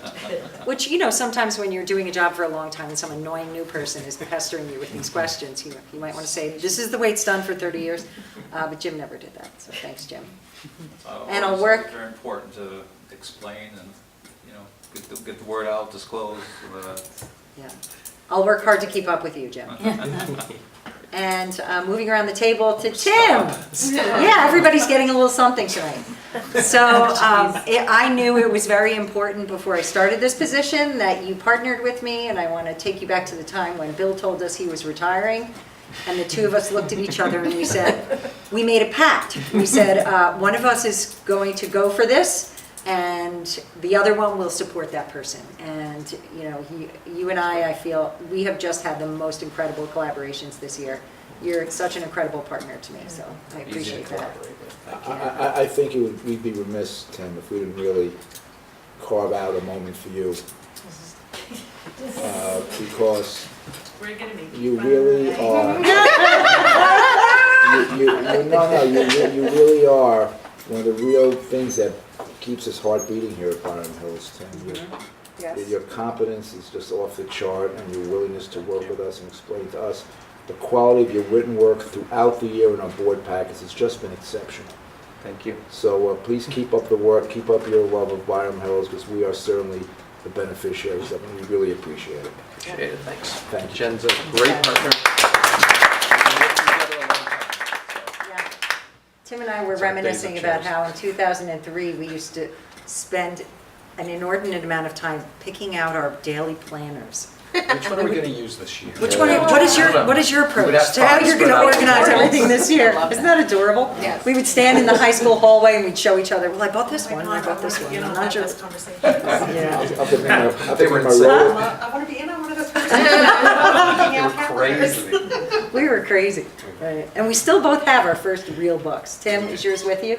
Mine is not, but Tim still has.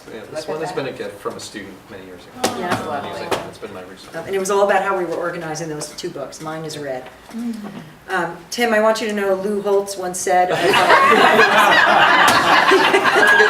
going to do this at home tonight. Your This is buddy's great. You tell That's in Mike, the you graduation tell Mike. speech tomorrow. Yeah, right. I don't know if I can wind that What in. about who else? Yeah. It's good as a joke, but I don't think people would take me seriously. And at the end, I want to just take time to recognize the work of our board. You are not only respectful, but you are respected people in this community and in this school district. And, you know, this is a year that was also filled with 2 negotiations, and all of the members of this community feel very supported by this Board of Education, and I find it to be unlike anywhere else. You've supported me as a new superintendent with asking the right questions and helping me with the right approach, and I feel that I am with a group of people whom I trust, which is very valuable to me. So thank you for all of that. And I also want to thank our president, Robin, who really, I mean, I know that Phil Peterson answers the phone at 4:10 or 20 in the morning. I don't. Robin doesn't, but Robin is amazing to talk to and to navigate through some thinking. So in my first year, that was so valuable to me. I find you to be an incredible board president, board member, parent in the community, everything. So thank you. And last but not least, I requested from Westchester Putnam School Boards that our Board of Education be recognized. So I'm going to hand you out your certificates from Westchester Putnam School Boards to our members whose support of public education, commitment to educational excellence, and dedicated leadership have enhanced the quality of education for all students in this district. Signed by me and by Lisa Davis. Very nice. How is Lisa Davis? She's great. Oh, my God. So Robin, thank you. She's made a life out of this, Thank really. you. She's done really good work. Gee, I remember when she was on the Jean put these in Chappaqua order board around for the years. table. Scott, thank you very much. That's a thanks. Mike, I know, Mike, this is gonna go on the fridge. Yeah. If anyone puts it on the fridge, can you please send me a picture? Because I would love to see that. It's your good work hard. I'm going to do that tonight. Thank you. Jen, it's been and not just Jen, all of you, it's, All right. I'm sure I speak on behalf of everybody, but it's been a pleasure, as always, working with you guys through a tough year. Thanks. Jen sort of stole the thunder, but it's the appropriate time that, as a board, we want to congratulate you, Robin, for your leadership this year. I thought you obviously did a terrific job as board president. I know tomorrow's going to be a very special day for you. Yes, It it really is. is. And Mike? And Mike, it really is. It's a wonderful day, and I hope you really can enjoy it and treasure it. And hopefully I can speak on behalf of the board and say your leadership this year was terrific, and you really were a wonderful board president. Thank you. Yes. Really. Well, since we're talking about all that, I guess I'll pipe in and say, you know what, you guys, you made it actually fun, if you can believe it. And I loved being here, batting these things around with you all, everybody intelligent, everybody really Yes. caring about the outcome of any of the decisions we had to make, no matter how big or how small. I think we did a lot of important work this year, and I think we did a good job on the decisions because we all worked together collaboratively, and because of everybody sitting around this table, and Susan, of course, as well. You know, you had a remarkable first year as your superintendent, and what a partnership, and Jim and Peggy, just a fantastic district office. It made us confident in the decisions that we had to make because of the information that you brought to us and the way you brought it to us. So, And I think at the end of the day, for all of us, it's not about, it is about how this affects students, right? That is all this is about. It's you about always bring it back to students. all of It's you all about the leaving your kids. families every single board meeting and every single event to come out to make sure and to ensure that the kids in this community are having the best education they have. That's what it's about. And there's always an unsung hero who's not going to be an unsung hero tonight, and I know that all of us could not do any of this work without Susan. Oh, thank you. Susan has given me a nickname I am Where's Waldo, because from anywhere in the district, if she gets a call from some random phone, it's always me. It could be me calling her from the kitchen, it could be me calling her from the nurse's office at the high school. It doesn't matter, Susan always picks up the phone, and we affectionately now call each other Waldo. But Susan, I don't even know what to say about you. I have never met anyone who could do what you do. And you come to work every day and you're happy, and when things are so stressful that you just think somebody's gonna quit, Susan comes in and goes, and it's done. That's it, and she's on to the next thing. You've seen us through a lot of transitions, and I want to thank you personally and professionally. Thank you very much. My pleasure. And that's it. Besides, if you weren't here, who'd sit out there in our meetings? This is a nice way to end the year, everyone. Yeah, Thank you. thank you, that was really, really nice, Yes, Jen. it is. Tim, top that because you're on. Essa! It's gonna be a presentation. Oh, bring on the Essa. Well, I couldn't let Peggy get away with her last board meeting with this capacity without a yeah. presentation. So we're to present with us. Yeah, so, yeah, Peggy and I will continue to collaborate, and a fun collaboration it is. But when we started, when Peggy started this role of curriculum K-5, we said we would evaluate the school-wide enrichment. So Peggy and I started those conversations early in the year. When Peggy was appointed as principal of Wampus, it changed our conversations a bit to more of what is our vision for kids, and we really took a different lens and approach toward it, analyzing both the school-wide enrichment, but also what are the needs of our students at Wampus, and what can we do to make sure that we are capitalizing on every child's potential and giving them those opportunities. So that's the discussion, where we're going to take this discussion, is sort of giving you our vision for what enrichment will look like at Wampus. And in our evaluation of the school-wide piece, I'm not going to go down that path into those details. I can certainly answer more questions about it, but that will be a component of the new plan, but not the whole plan. What we realize is that the school-wide enrichment, that students were engaged at varying degrees of learning in those modules, and I think it was related to the fact that the teachers' classrooms, where the teachers were writers of the curriculum modules, understood it more, and therefore students were more engaged in the learning than those teachers who were just brought in at the end. Because of all the initiatives, we didn't have the time to train everyone as much as we wanted to. The second piece was interest level. Some students were more interested in the topics than the others, but the whole model wasn't realized yet.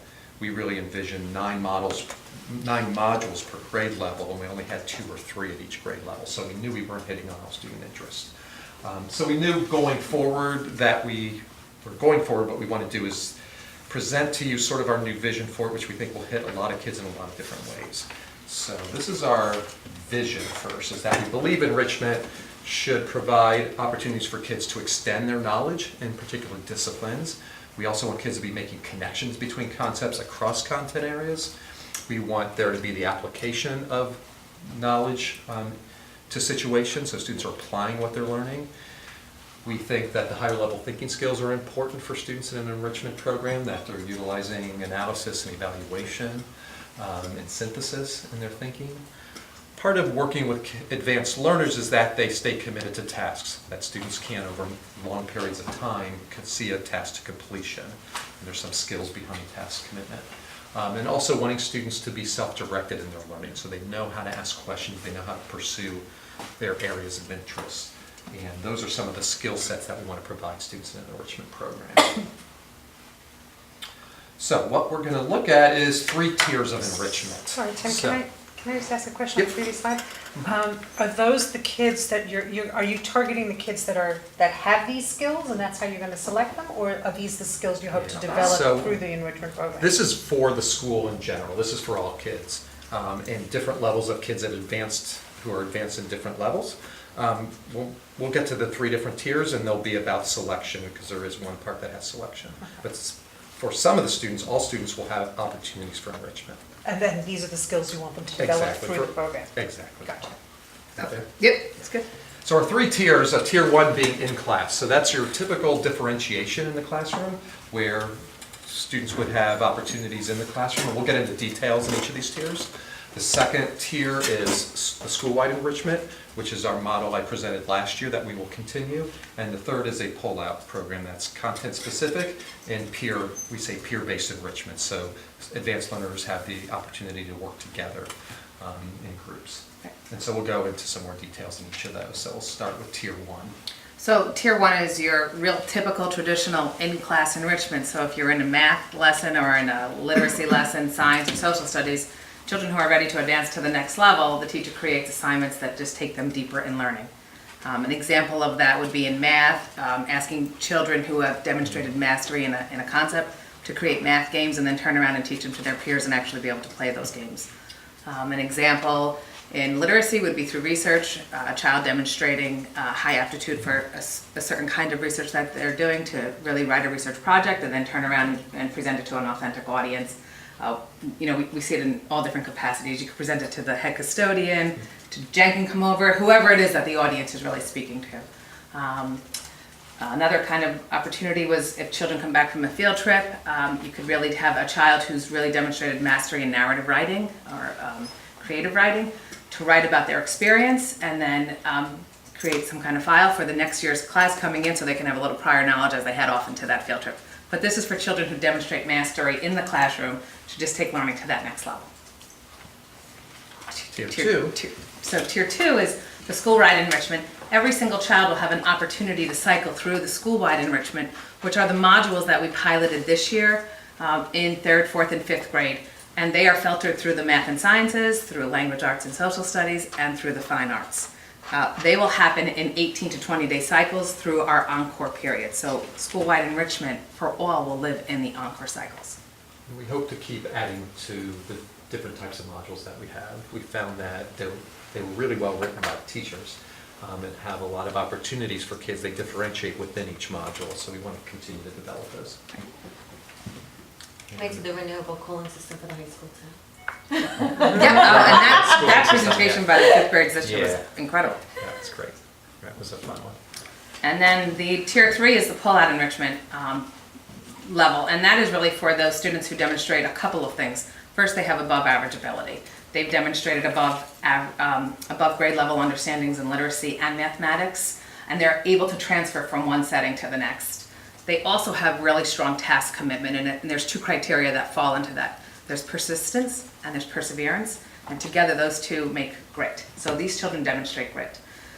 Everything will be filtered through the district's vision of 21st century learning, STEAM, and global competency. And so we'll be creating these projects that filter through that lens. The way it will be offered is we're looking to create a 1 to 2 time a week pull-out model for these students with small term goals each week that really focus on a culminating project at the end of 3 months. And the way that students will be selected is students will be selected using qualitative and quantitative measures, and that will be developed with me and a team of teachers to bring that model right into office. So it's teacher recommendations? It's teacher recommendations, it's also state assessment data, local assessment data, it's specialist recommendations, it's filtered through a couple of different data points. You know, you're in Byram Hills where every student's above average, so are you confident that the students selected for the tier 3 will be selected through purely objective means? So the current seniors that are graduating, I went through my 5th grade enrichment model when I did the pull-out enrichment, and every single one of those students was part of that model back 7 years ago. Science research. The science research students were also part of it.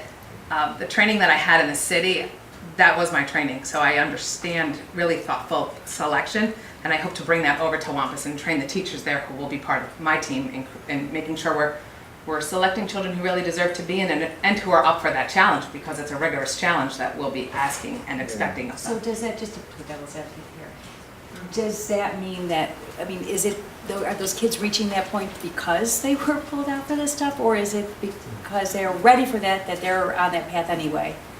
My opinion at that time was that they demonstrated that they were ready to be part of this rigorous program. Now, could have there been other children? Of course, that's right. Where, we don't have Monday morning quarterbacking, but I'm pretty confident that I know how to study children at that age, and really put children, like-minded children together, because in my mind, every single child deserves high expectations for learning from every single child in the building. And that's why I think this is needed for certain children. So it's the level, sorry. Oh, go ahead. The level 3 is where they have to demonstrate having already have demonstrated grit in order to qualify. Yes, they can't just be an above-average academician at that level, because there's plenty Right. of children that are at that level. Right. They have to have these soft skills too, which I don't really like to call them soft skills, but it's these But they three are. skills. Yeah. Yeah. And those are much harder to teach. Yes. So that's why it's important that we have the other tiers as well, so that Right. they're, To know we it's really felt it was important opportunities not for just to do a everybody. pull-out program and then everyone else, but to have layers of it, so because students really have readiness at And different that's how you're times. gonna have to explain it to the parents who come screaming and saying, why wasn't my kid picked? There's other And opportunities for there's other students. Those tiers also support tier 3, because we'll learn a lot about children in 3rd and 4th grade in those tiers. So this was the type of program that was at Wampus for many years, and I guess, what was it, about 3 years ago? 3 years ago.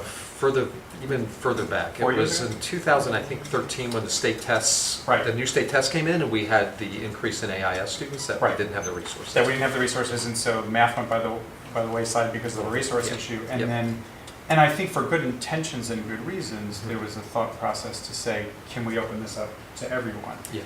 And I remember, I mean, at the time, I just viewed the pull-out program as really impactful and something that I was not particularly happy to see go.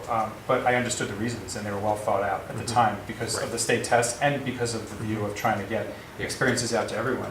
I think with this new plan, and obviously you'll be the true test of like trying it out next year and figuring out, but it tries to strike a balance between making sure that all students are getting enrichment experiences, Exactly. but recognizing that kids mature at different levels and at different points in time, and if a kid is very focused academically for a variety of different reasons, then there is value to this that they couldn't get in a regular classroom. And so I think that, first off, I just want to say that, I mean, I think this is a sign of a great organization, not that this is the definite answer, but that the willingness to try different things and figure out what's going to work the best for the current environment, and then if this doesn't work out for whatever reason, then you go back to the drawing board. But I think it's just a great step in the right direction of just trying to find the right balance. Is this a year-long program, or is it am I asking you things you haven't gotten to yet? Okay. Yeah, tier 3 in particular is, what do we say, it's 3-month cycles. So it'll be in 3-month cycles. So there'll be 3 cycles in a school year. So for is the tier it 3. different children? It could be Like how you recruits. It could be. the same? It could be the same, or it could be different children. You know, it could be that child who's ready December, you start to see this incredible growth in a child, and they're ready for this. So as they mature, there's new opportunities Mhm. opt in. That's great. Is What there a a lot of kids- dedicated teacher? Is there going to be a dedicated teacher Yeah, there will be. For the, for the enrichment? And the pull-out will be, was this the one that's going to be in their encore period? Enrichment for all students, which is the It's tier encore. 2. the tier 2 is Layer will be encore. for all school-wide enrichment. That's So when does the tier 3 happen? tier 3 will happen.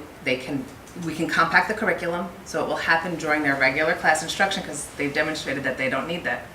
So we're confident that they're capable of having a compacted curriculum.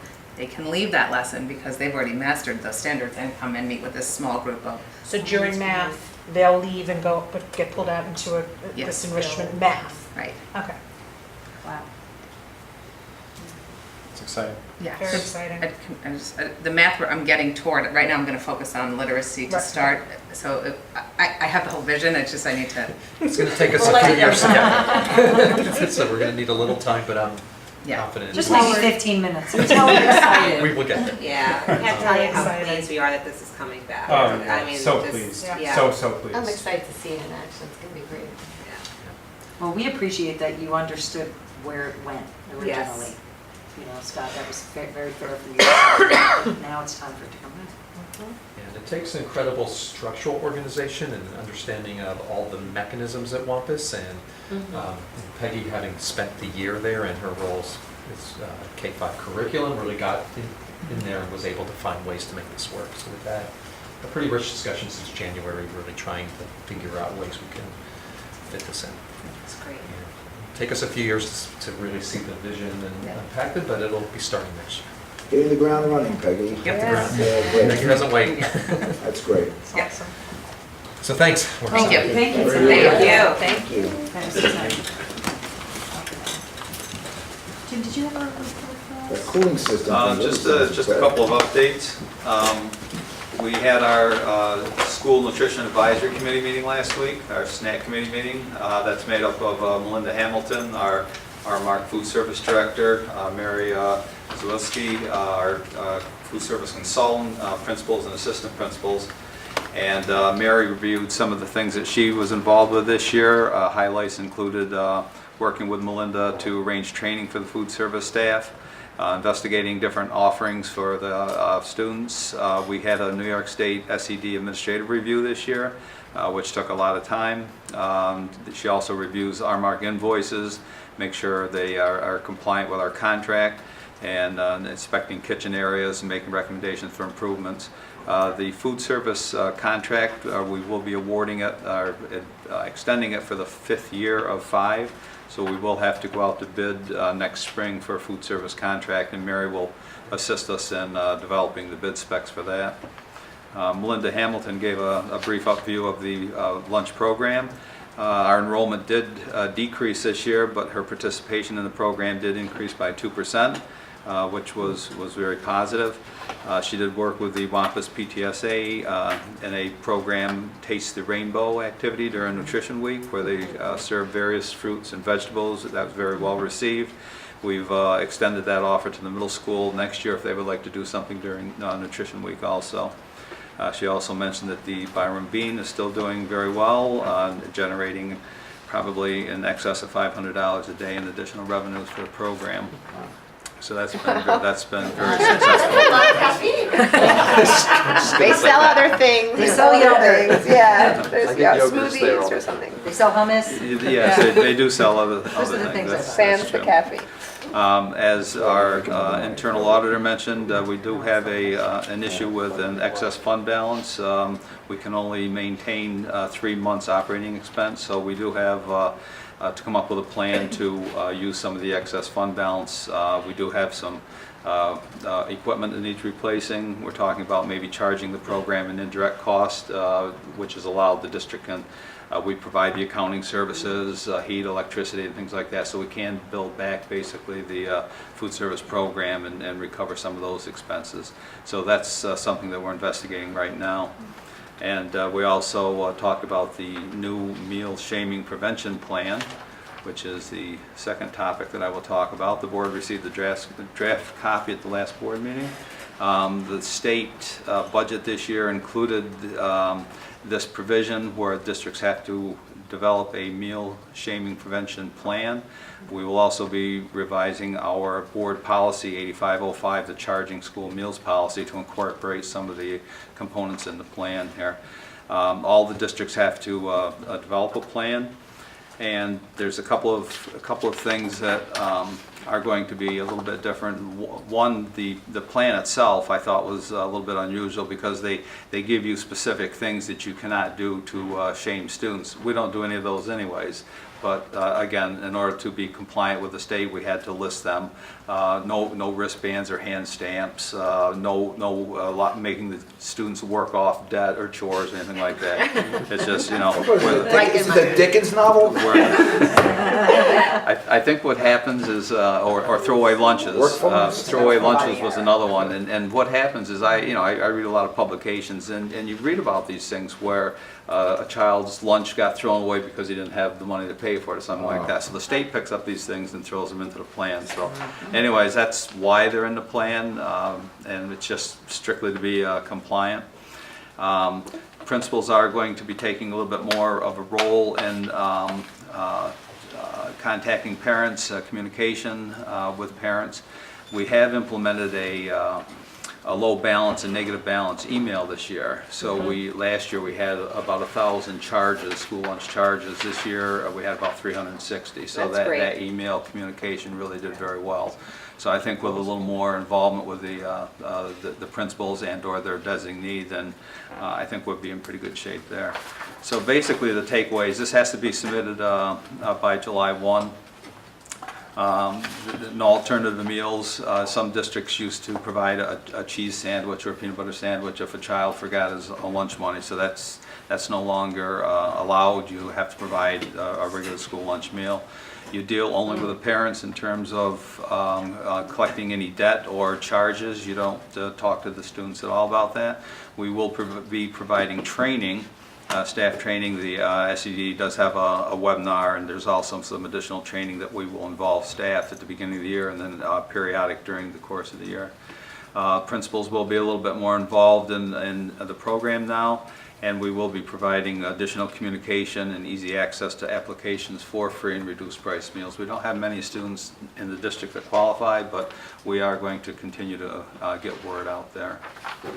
And then the other issue that has come up, the board probably has heard or read about this before, is there's actually a federal level and a state level per pupil allocation now. The Every Student Succeeds Act, the ESSA, is going to require districts to provide a school-based expenditure reporting. That's going to start next year, 2019. The state, again, part of the state budget this year,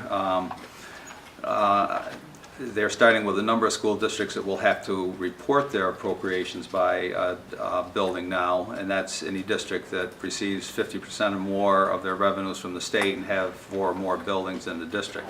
So mainly some of the cities and what have you. Next year they extend that to any school district that has at least 4 schools, regardless of the amount of state aid. So that's going to catch us, and that's going to be the 19-20 year.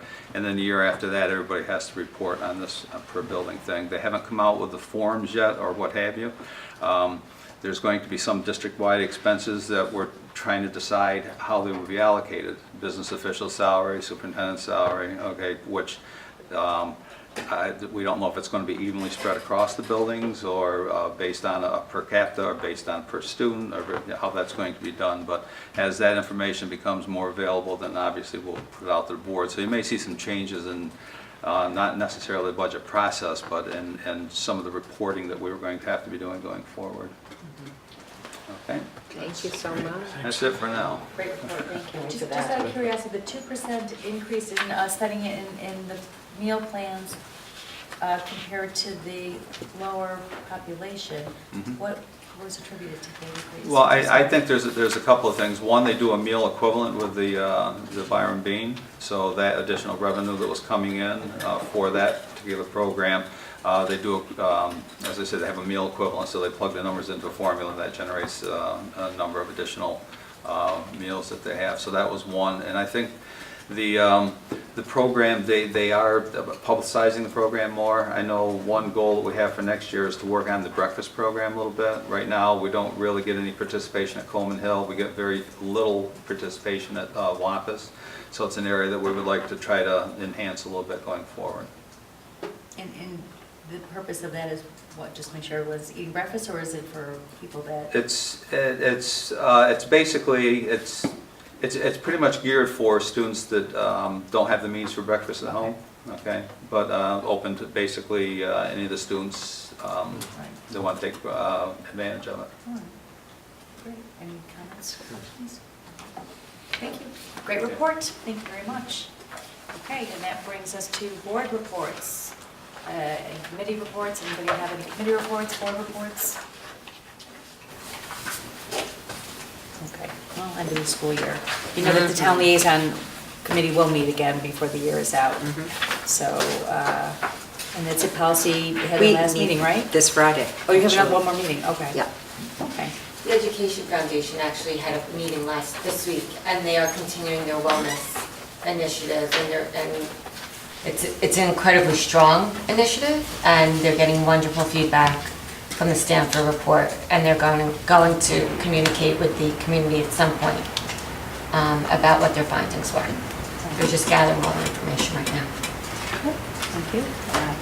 We should be thanking them. We have a nice list of approved Instagrants from the Education Foundation for this year, totaling $15,300 and ranging from girls' sports participation assemblies, to solars, telescopes, VEX robotics competitions, the wolves, and the Kids at Wampus went to see The Howling of the Wolves, storybook reading, wellness day speakers, and cameras for exploring ecosystems, physio balls for health classes. I mean, these are just the Instagrants. These aren't even the larger grants. So special thanks to the BHEF.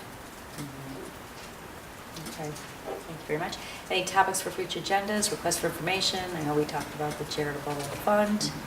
Anybody? Communications to the board.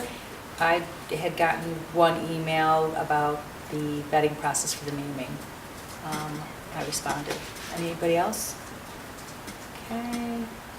Can I have a motion to approve our Board of Education minutes for June 5th, 2018? So moved. And a second? Second. And does anybody have any changes or comments? All in favor? Thank you again, Donna. And as I said, the board met in executive session prior to the public meeting, and I always screw this up. Because I'm too tired by the end of the night. Here we go. There. It was 3.1, district matter, recruitment, 3.2, personnel matter, individual employee, 3.3, contract matter, individual consultant, 3.4, legal matter, individual employee, and 3.5, legal matter, transportation. That's it. Can I have a motion to adjourn? So moved. And a second. All in favor? Good night. Thank you for watching. See you in July. Thank you, President. Yay. Thanks.